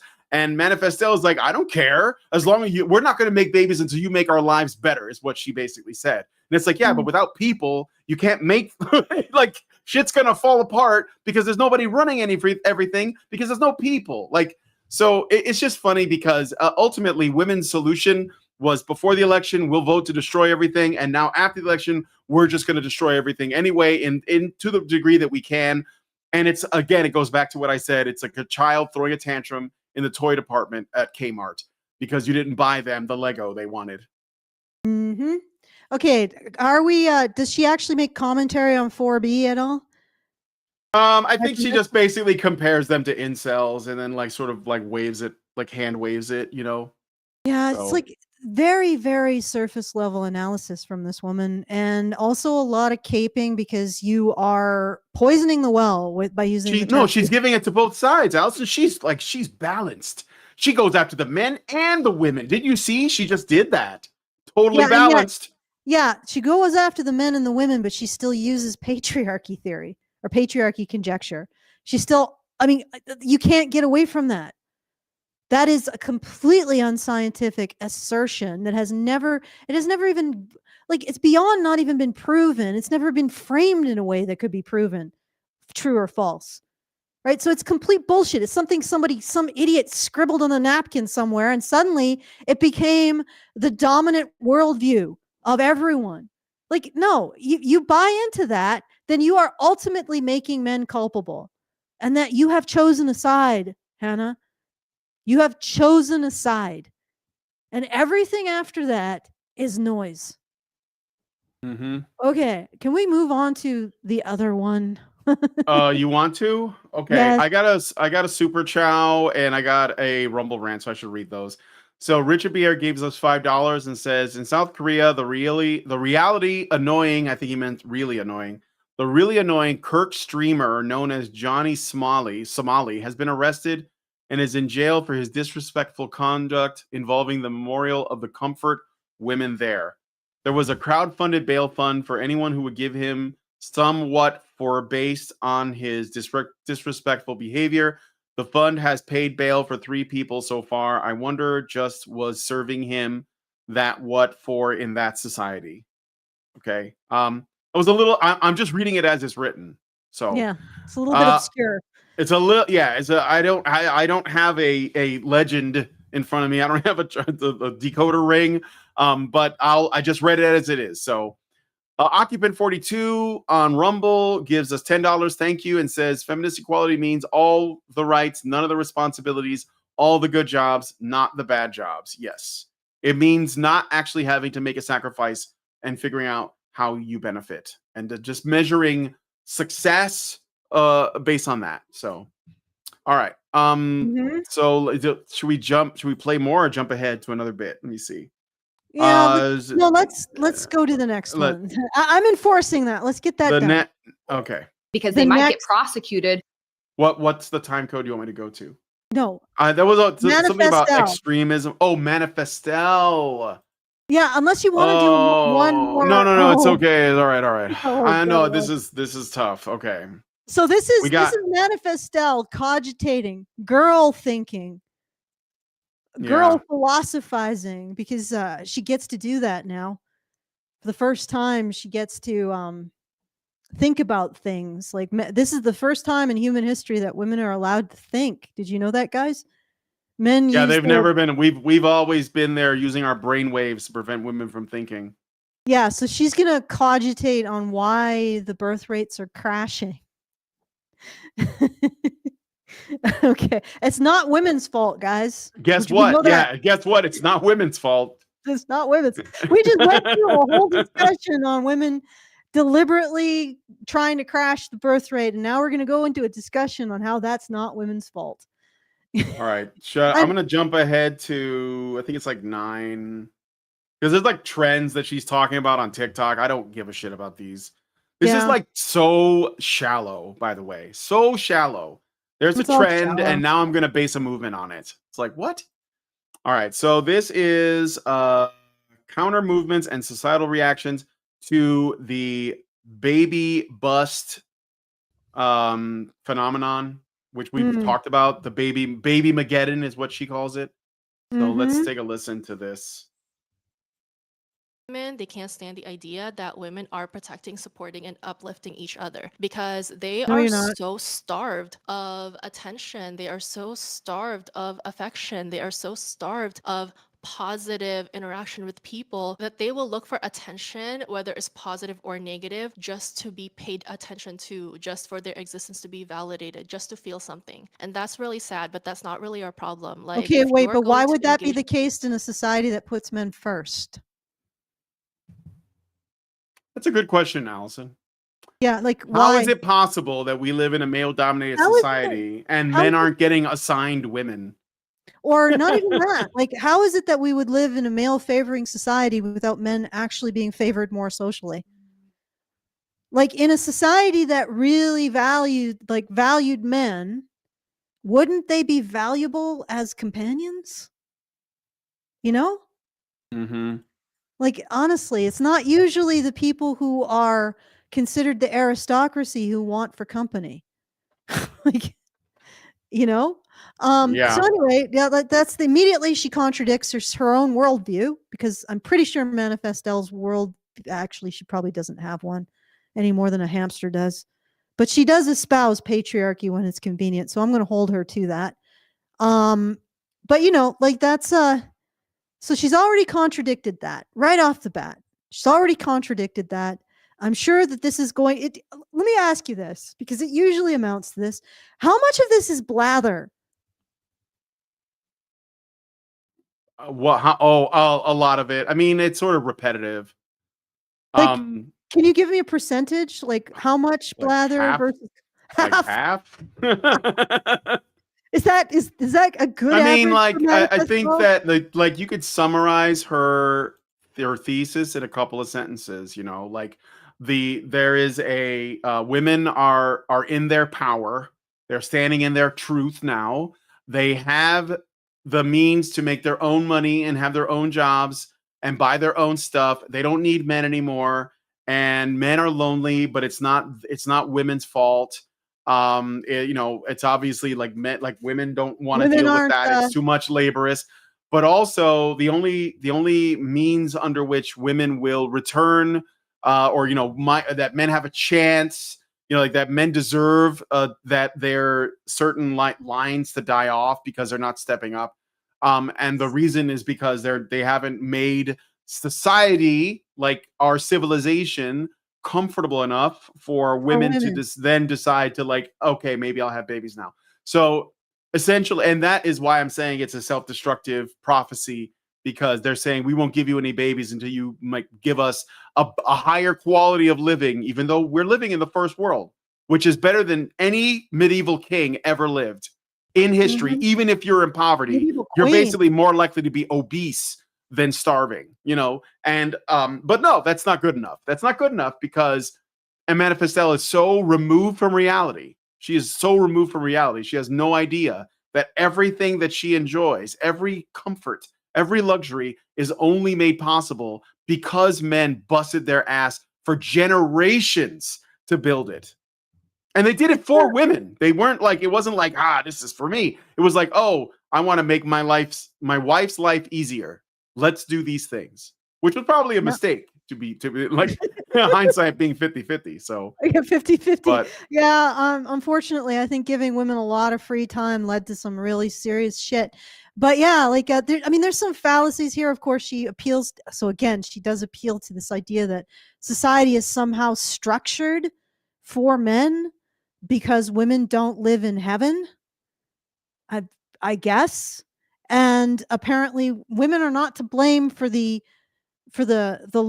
lower birth rates because men haven't achieved a utopian level of comfort for women. mm-hmm. All right. Like, So well, but the thing is that, but on the other hand, men have constructed or managed to create a society in which women are free to be free and to demand even more from men. And because men haven't given them that more, the birth rate is declining. Is that it? Mhm. So the key is for men to give women more. yeah, that is the key takeaway from this. Well, it's That's always the key takeaway. It is. That's Manifesto. Manifestel's whole agenda is basically like, can I have more stuff? And if you're not giving more stuff, then what are you worth to me? Like, what is your worth? And I mean, it's really like cutthroat and materialistic, but that's her whole thing. Like, that's what I mean. Like, there's nothing to it. Yeah. But this is what she is. The thing is that being a philosopher is about asking the question of what's the meaning of life, right? And none of this shit's going to give you meaning, Manifesto. I don't even think she knows what she's missing. She just knows she's missing it. Okay, let's I don't know, find something that isn't blather that we can respond to. Okay. Let me see here. I will jump to well, we're getting to the economic implications, so I can jump to that part. Good. So that's like 12 minutes. Sorta. I mean, basically it's like what, it's her saying this is what I want, but okay, let's go. Really revealed to us how poorly we support parents in the US. We've come to see the truth that we've always known but never speak out loud, which is that parenting is really hard and we don't really support parents in that role. So I saw a lot of That's a quote, by the way, from a CNN panelist. So basically nothing of substance. But okay, so like basically they were saying parenting is expensive and we can't afford it. This is like the excuse that's trotted out. Like I've said this on the show before. I know people who have less than me that have multiple children. They make it work because they love their kids. You can do it. You have to live within your means. Manifestel wants to be able to have kids, but also do her manicures and pedicures and get her hair done and buy the new MAC makeup kits and the new outfits and the new shoes and all of that and the new phone, whatever the new phone is, and all of it's in the back. And that basically you can't do both of those. Sometimes you just No, like I gotta don't live. even think she wants kids. I No, just she think doesn't, wants but to hold she's it as a using carrot. She go ahead. What was that? She wants to use her having kids as a carrot to get what she wants. She's never going to have them. And if she does, if this persona is real, because she could be fake as fuck. I don't know. Who knows? Maybe she turns off the camera and she gets her apron on and her egg apron on and goes dance and gathers the chicken eggs for, 20 omelets for her 34 children. I don't know. I don't think so. I don't think so either. But this is in this persona, that's just a carrot. She's basically saying, hey man, give me a life of luxury and I might have children. Maybe.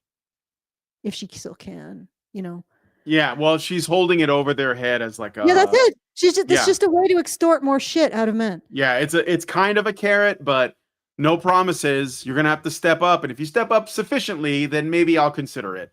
And Yeah, that's but the I'll thing. just Like keep you it's like stepping. they have this little bit of power, and they just abuse the shit out of it. And it's like, it's fine though. This like I've said this before. If you don't want to have kids, don't have them. But then the people who are having kids, they're gonna win because they're having children. So Mhm. like whether that is if you're in a country like the UK, which is like, there's a growing number of Muslims, people from the Middle East that are having lots of children. If you don't care, then okay, just get ready to learn Arabic or whatever the Yep, language and is going to build an be, abaya. and get ready to adopt. Yeah, like Get an abaya. figure out which direction is Mecca, because they're going to outbreed you, and then you're going to have to live under their terms, and that's just what it is. Like, I don't think there's anything wrong with it, but what are you going to do? Like, the women like this, they're going to ensure that if they become like a majority, because it doesn't, like, these people can choose to live however they want. I've never said anyone ever had to have children.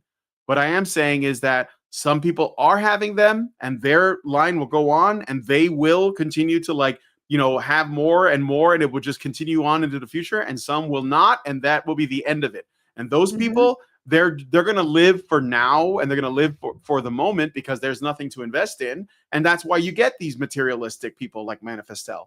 She's not going to have kids, because then she has to put her energy and labor into somebody else that is dependent on them.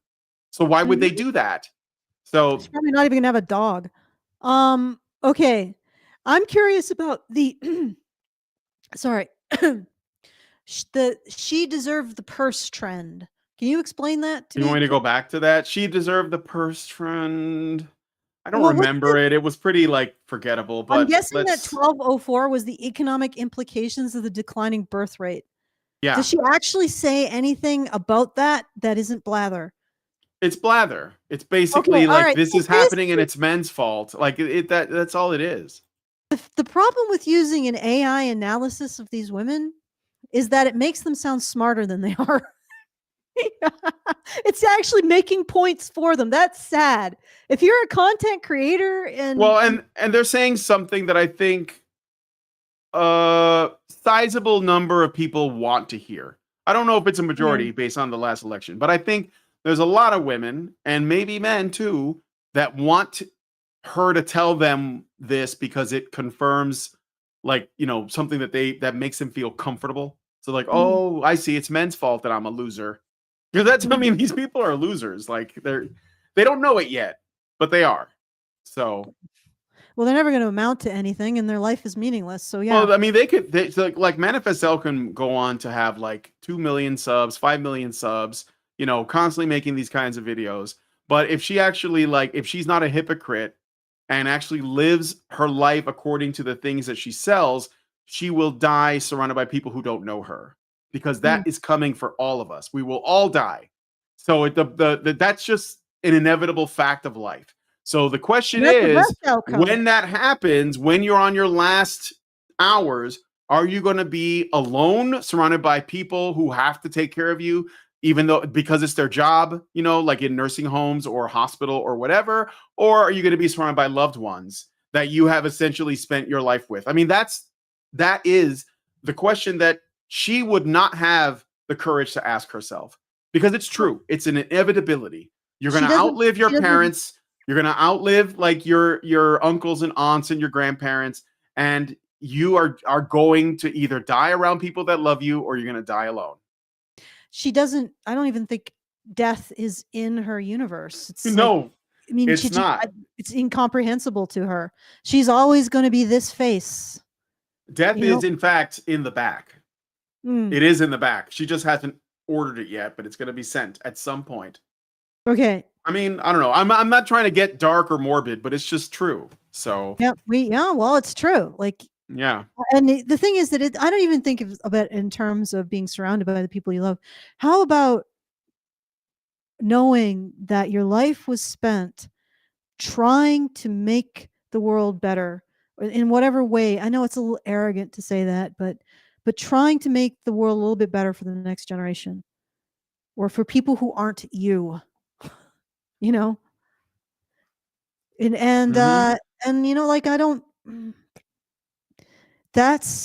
think that's a component of the meaning of life, and that's the most valuable thing that you can get is a meaning to your life.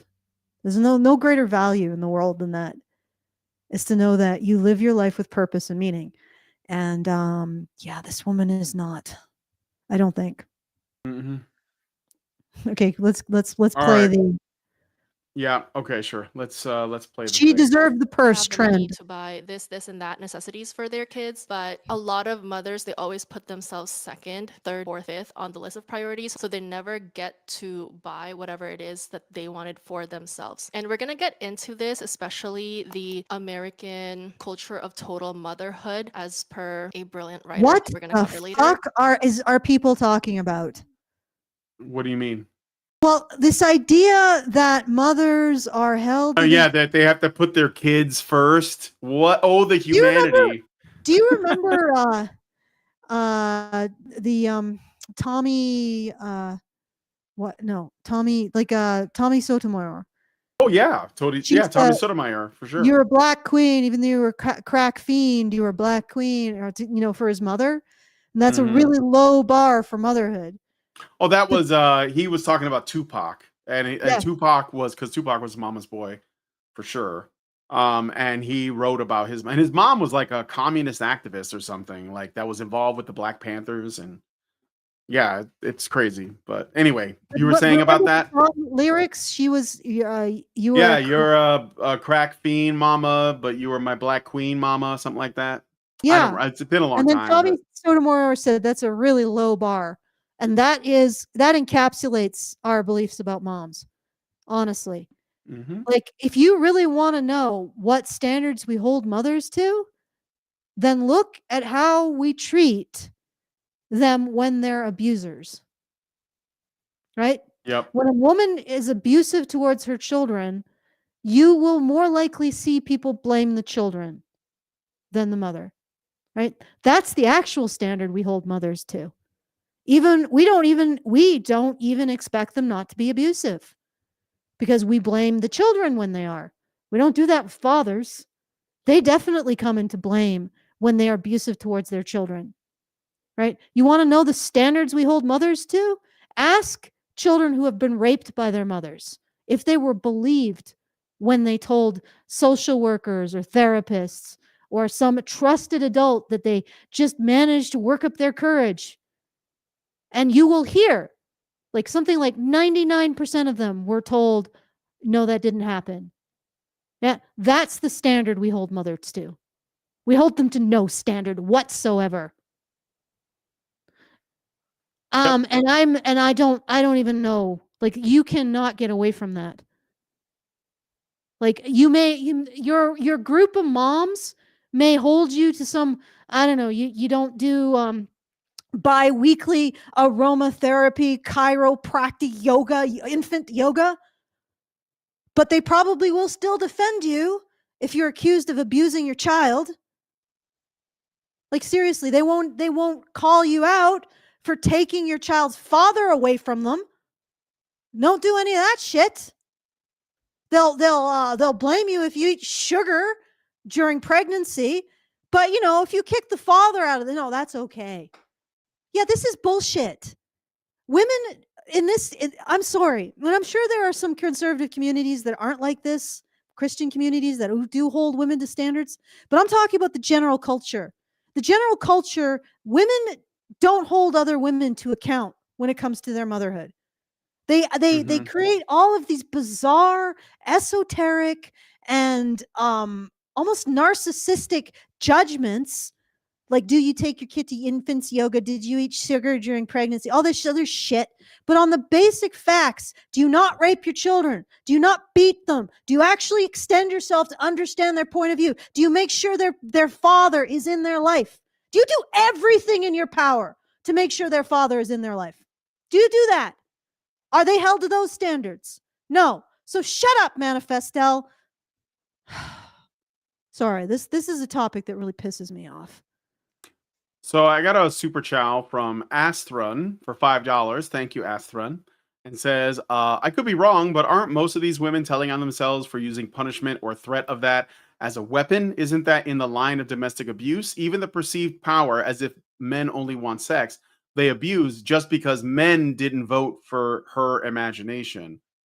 Well, yeah, and they also assume that men are more sexual than women, but there's a interview I did on my channel, Honey Badger Arcade, where I talked to Aiden Paladin about this, and women are just as bad. Like, they're capable of, or worse in ways. But we've talked about that on the show as well. So yeah, when they say I'm not going to give you any, punani, they're going to anyway, because they are also horny and they're oversexed just like men. So that's just going to happen anyways. But so they're telling on themselves and also lying. All right. So do you want me to play some more, or we've gone for 2 hours? Let's Should play we? some more. Yeah. Okay. And All right. if you choose to have a child and then you put those child's needs first, I'm sorry, what is that? What you don't get a cookie for basic decency? Mhm. You don't get a cookie, ladies, for basic decency. You chose to have a child. That means until that child is self-sufficient, yeah, you chose to put yourself second. The only person in that scenario that is going to maybe put you first is your partner. Right? You have to put yourself second now. You have to make the effort to take care of what you have chosen to take responsibility for. I know the world hasn't prepared you for that, because woman is something that's just granted, unlike man. Man, in order to be a man, what do you have to do? You have to protect and provide for someone other than yourself. But women aren't held to that standard. So suddenly it hits them when they become a mom. Oh shit, I need to put someone else ahead of myself. And so many of them fail. Okay. I'm sorry. I'm not gonna participate in this angel in the house bullshit about mothers. And the reason why I'm not is because there was one point in time. Now, I had a rough relationship with my mom. Like, I can't remember a time that my mother actually did something for me because I needed it. I just don't. Like, when I got sick, she would yell at me. My father actually had to stop her from yelling at me when I went to the doctor and I had a fever of 104 because I wasn't at school. And they sent me home. She sent me to school, and my teacher was like, you look like you're dying. Go home. And I went home, went to the doctor, fever at 104. I go home and I have my mother yelling at me because I took a day off. That's the kind of mother she was. Rough childhood, right? She's better than most mothers. You know why? Because she would have never taken me away from my father. She is better than 90% of mothers. That woman that raised me is better than 90% of mothers. So don't give me this shit, Manifestel. All right, I'm sorry. Okay.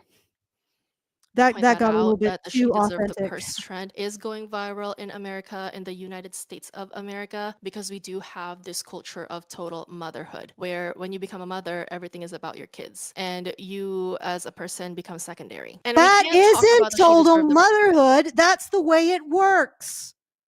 Like, what the fuck is this shit? Like what? Why have a child then? Why have a child then when you want a hobby? Like, can you imagine a guy getting on here and saying that, like, there's this concept of total fatherhood where, like, men just have to put their kids first before, we would completely, the internet would explode. It'd be on fire. There'd be CNN would have 24-hour coverage. Deadbeat dads on the rise. I mean, I think that if you are a parent, then yeah, your life as a single person is effectively over, or at least it is now oriented in a new direction. Do you know what I heard? What are we here for? Yeah, that becomes your purpose. But you know what I've heard from single dads? When they listen to this shit like this about women who are single, and they're like, oh my God, I have to moderately change my life for a creature that I brought into the world. And I really thought was going to be a hobby I could turn on and off when I wanted to. But, and it's single dads are like, no, I don't date. Why don't you date? Because my kids come first. And this is why children of single fathers do better. Because men understand this shit. At some point, you take a back seat when you have a young life that relies on you. You don't get to do everything you want, right? And if you don't like that, don't have children. But the fact that she's complaining about the bare minimum, yeah, you're going to put yourself second when you become a mother, when you become a father, because you have kids who rely on you. If you don't like that, don't do it. I mean, this just really infuriates me.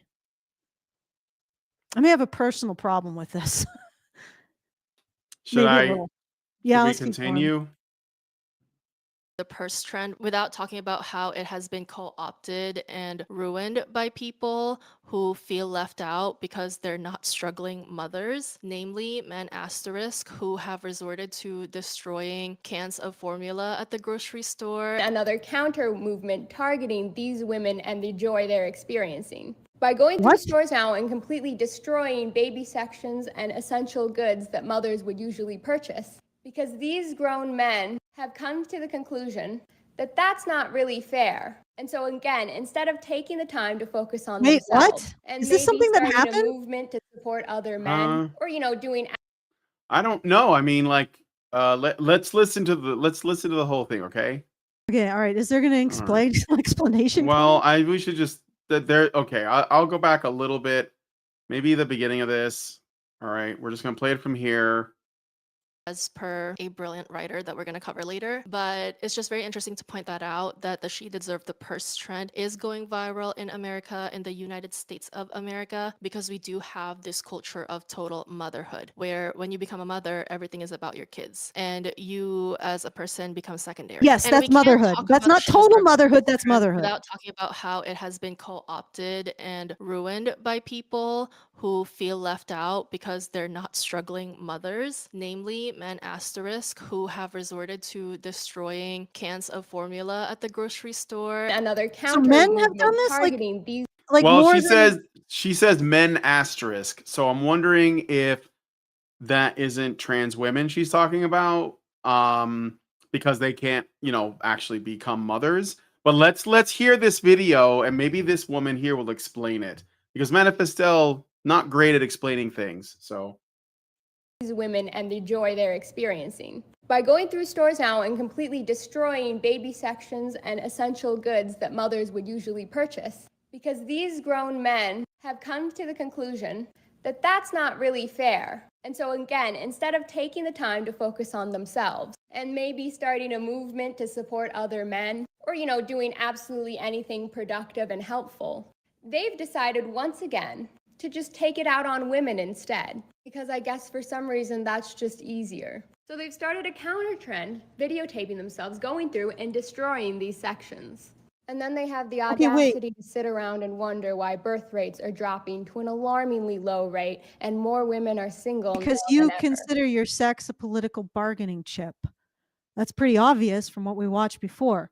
But the other thing is that so men are going to baby aisles and taking formula. I'm gonna find out what the she deserved the purse trend is, okay? Because this Because sounds it doesn't make retarded. sense to me. Now, is that Um, is that a critical mass of men? Is that like 10 men on Twitter or sorry, TikTok? Is that men just holding like the formula and saying, I deserve this more, so I'm going to take it from a baby? Okay. All right, what was The she deserved the purse trend, which emerged in September of 2024, has captured the hearts of many. At its core, the trend is about showing kindness and empathy towards mothers who make sacrifices for their children. Here's a breakdown of the phenomenon. The trend began with a viral video posted by Tennessee mom Denisha Gonzalez showcasing a discarded purse with a tag still on it left among baby items at a store. Gonzalez's caption says she deserved the purse. Resonated with many, highlighting the struggles of mothers who often put their children's needs before their own. Why? So yeah, I mean, I don't know if there's a counter trend to it, maybe, but Okay, so the Newsweek, she deserved the purse trend. Hold on a second. Let me just share this. Let me just share this tab so you can see it. Viral she deserved the purse trend backfires as people raid baby items. So basically, this might be a completely unrelated issue. People are raiding baby items and stealing them. Let me see. This is So, like a different.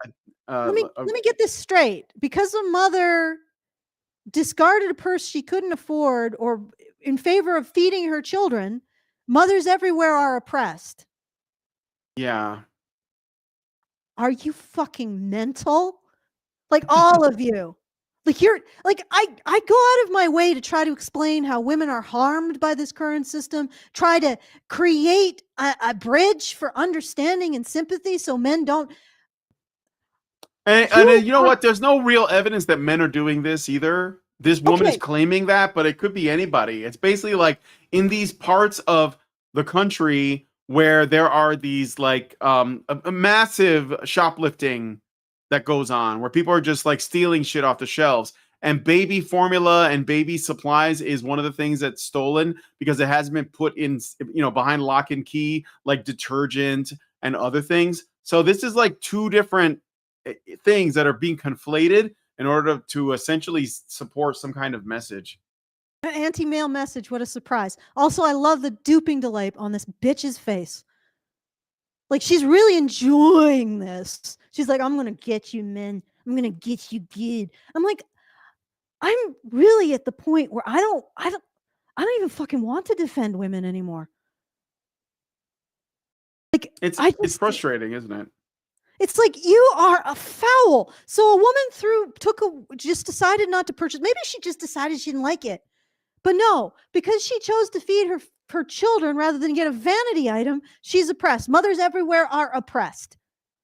Are you fucking like you got? And it's funny too is that like if the economy was better, she probably could afford it. Yes, if she had a husband.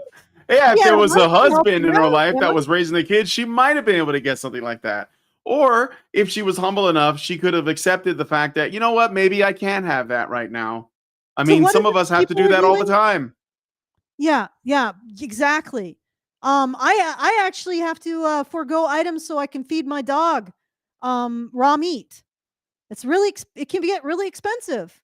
Why do I do that? Because my dog's health is more valuable to me than shitty vanity items. Right? Like, I'm sure you're in the same situation, Brian. Like, you want to make sure JoJo gets the best quality food that you can afford. And I can't freaking believe it. Like, two people who own dogs understand sacrifice better than mothers, apparently. Yep. Okay. I hope you guys aren't speaking for all mothers. Mothers, speak up and tell us that this is not, you don't want these people speaking for you. Maybe that you understand that when you bring a life into the world, you do sort of have to make sacrifices and that you shouldn't put it on the child. Like, who are they blaming here? That this woman has to feed her children. That she's blaming the children, which once again ties into what I said. When mothers are abusive towards their children, who do you blame? When children need to eat, who do you blame? Apparently the children.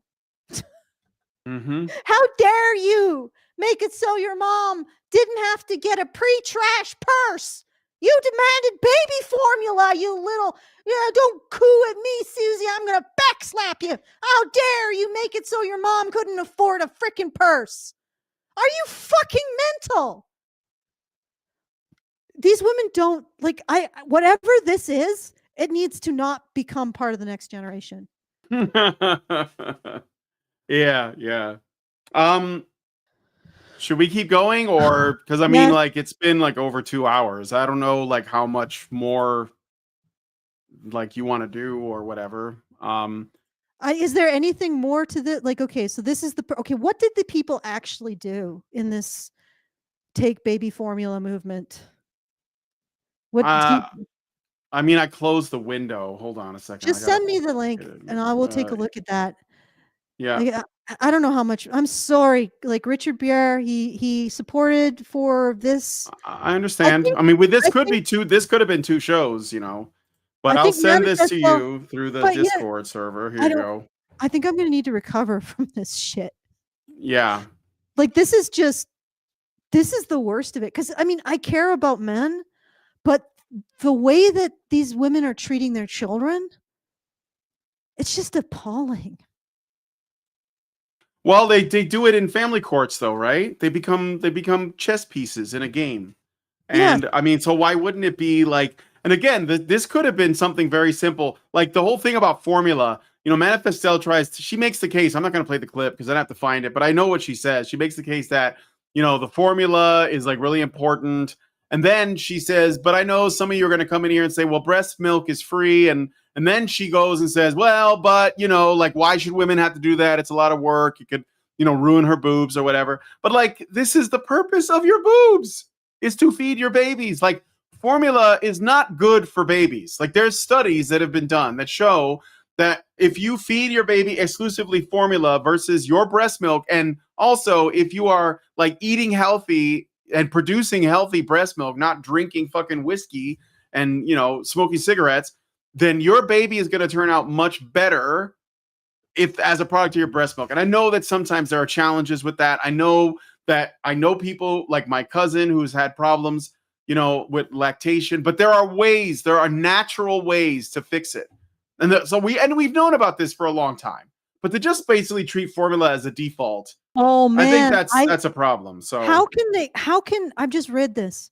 How can manifest, I don't know if I want to look at anything more. The reframing of this she deserved the purse thing to be some anti-male thing by Manifestel. Mm-hmm. This is absolute bullshit. Like, this is actually offensive because let me tell you what actually happened. So apparently, first of all, it's not okay. So this mother found this purse in amongst a bunch of baby items that was abandoned. So apparently some woman wanted to have it but couldn't get it because she needed to get some, I don't know, whatever for her kids, like any parent would do, and really shouldn't be given any kind of attention for doing, by the way. What is that, feminist? You shouldn't get a cookie for the bare minimum. Feeding your children, bare minimum. But anyway, foregoing a purse to feed your children, bare minimum. Okay, that's what you should be doing. But anyway, this article refers to it as an act of kindness that this woman videotaped all this shit, put it up for clout on TikTok. And then apparently everybody saw this, and then they started putting cash and gift certificates and whatever else in baby items. And then what happened is that people got greedy and they started like damaging the baby items in order to get the cash out. And suddenly on Manifestel's channel, man, can you fuck? Okay, we go from a situation where, okay, this is the bare minimum for mothers. Sorry. Bare minimum, you forgo shit to feed your child? Hell, I forgo shit to feed my dog. Brian probably does as well. That's the bare minimum. You've taken on this responsibility, live up to it. You don't get to buy endless reams of pre-trash that you're going to throw out in a couple of years anyway because it's no longer fashionable. Right? Like that's over for you. You are a mother now. You are a parent now. Okay? Nobody should be feeling sorry for women for this. Nobody should, because that encourages women to think, oh my God, I am really exploited by the expectation that I feed my children first. Oh, no, stop doing that. Slap them. No, that's not fair. It's not fair to your kids. Your kids are not oppressing you. All right? But furthermore, how can you blame men for this entire sequence of events at all? You think it was men who were doing this? Huh? Well, somebody bad did a thing, so it must be men. Must men be are men, bad. right? Man bad. Carrie in the commentators says some people cannot breastfeed. You as a man have no voice in the matter. How dare you even presume to have a say in the matter? Carrie, because you're probably long gone. But everybody who thinks that, your characterization of this situation in that way is misandry. No, it's hatred. You are creating a threat narrative directed at men by characterizing it in this way. There, you have no position to throw your moral weight around, Carrie. None whatsoever. Maybe we should change Karen to Carrie. My petition, let's change Karen to Carrie because we got a Karen and she's based, right? Okay? Carrie, you're full of shit. No, men are not saying you can't buy formula in order to breastfeed your freaking children. Men aren't saying anything. Men are overdoing their own thing, probably voting for Trump while this whole fracas happened. They had nothing to do with it. It's probably a bunch of women arguing and bickering over this shit and then maybe stealing baby formula more than they need because, ooh, maybe there's some prizes in there. Like, there's no indication men are involved in this shit at all. And yet, who is your fall guy? Who is always your fall guy? Right? Oh, I wish men had voted double Trump somehow. We like make a clone of him and vote for that guy. Technically, it's a new person. Yes. We'll just get his DNA like Serpentor, the DNA of Trump and Teddy Roosevelt and George Washington, and we'll throw in some like Richard Nixon just to make it like extra spicy. No, men aren't even part. Like, there's no indication this is men at all. Yeah. No, there's no indication. That's what I'm saying. I don't see anything about it, but they're blaming men anyways. Because that's what they do. So. And then are they going to increase the sex strike? Oh, those men, they did this horrible thing. We got to do another more sex strike. Ugh. All okay, right. I no more manifesto. Let us end this so I can get some dinner. Okay. So yeah, let us end this so it can be over. yeah. All right. So once again, if you have any commentary on this, even if you hate what we're saying, we'll take it. Feedthebadger.com/justthetip to send us a message and give us a tip. And feedthebadger.com/support. The fundraiser is live. So if you want to support the show, to make sure we can continue to bring you this content, do so at feedthebadger.com/support. Apologies for getting so heated, but this idea that children oppress their moms really pisses me off. If you want to take on the responsibility, take on the damn responsibility. Don't complain about it. I mean, you can complain about it, but don't martyr yourself over something you chose. All right. Anyway, back to you, Brian. All right. Just wanted to comment about Manifest Cell's eyes before we end it here, just based on what it looks like. It reminds me of a line from a movie. And let me show you all what I'm talking about here. The line goes, you know, the thing about a shark, he's got lifeless eyes, black eyes, like a doll's eyes. When he comes at you, doesn't seem to be living until he bites you. And those black eyes roll over white. And then, oh, then you hear that terrible high-pitched screaming. The ocean turns red. And spite all of the pounding and the hollering, they all come in and they rip you to pieces. That's from Jaws. That's what I think of when I look at her eyes. They're so dark. Anyway, if you guys like this video, please hit like, subscribe if you're not already subscribed. Another one is Naked Lunch, the crab eyes. Naked Lunch, yeah. Oh, he had this really, really grotesque anecdote about a man who got taken over by his own anus. But do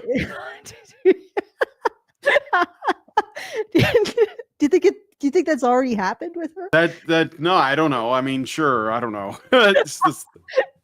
Sorry. Okay, I really took it down. Okay, take it away, okay. Brian. All right. Anyway, if you guys like this video, please hit like, subscribe if you're not already subscribed, hit the bell for notifications, leave us a comment. Let us know what you guys think about what we discussed on the show today. You can find links to the video in the description. And please, please, please share this video because sharing is caring. Thank you so much for coming on today's episode of this Maintaining Frame. And we'll talk to you guys in the next video. Talk to you. Men's rights activists are machines, dude. Okay? They are literal machines. They are talking point machines. They are impossible to fucking deal with, especially if you have like a couple dudes who have good memory on top of that too. Holy shit, you're fucked.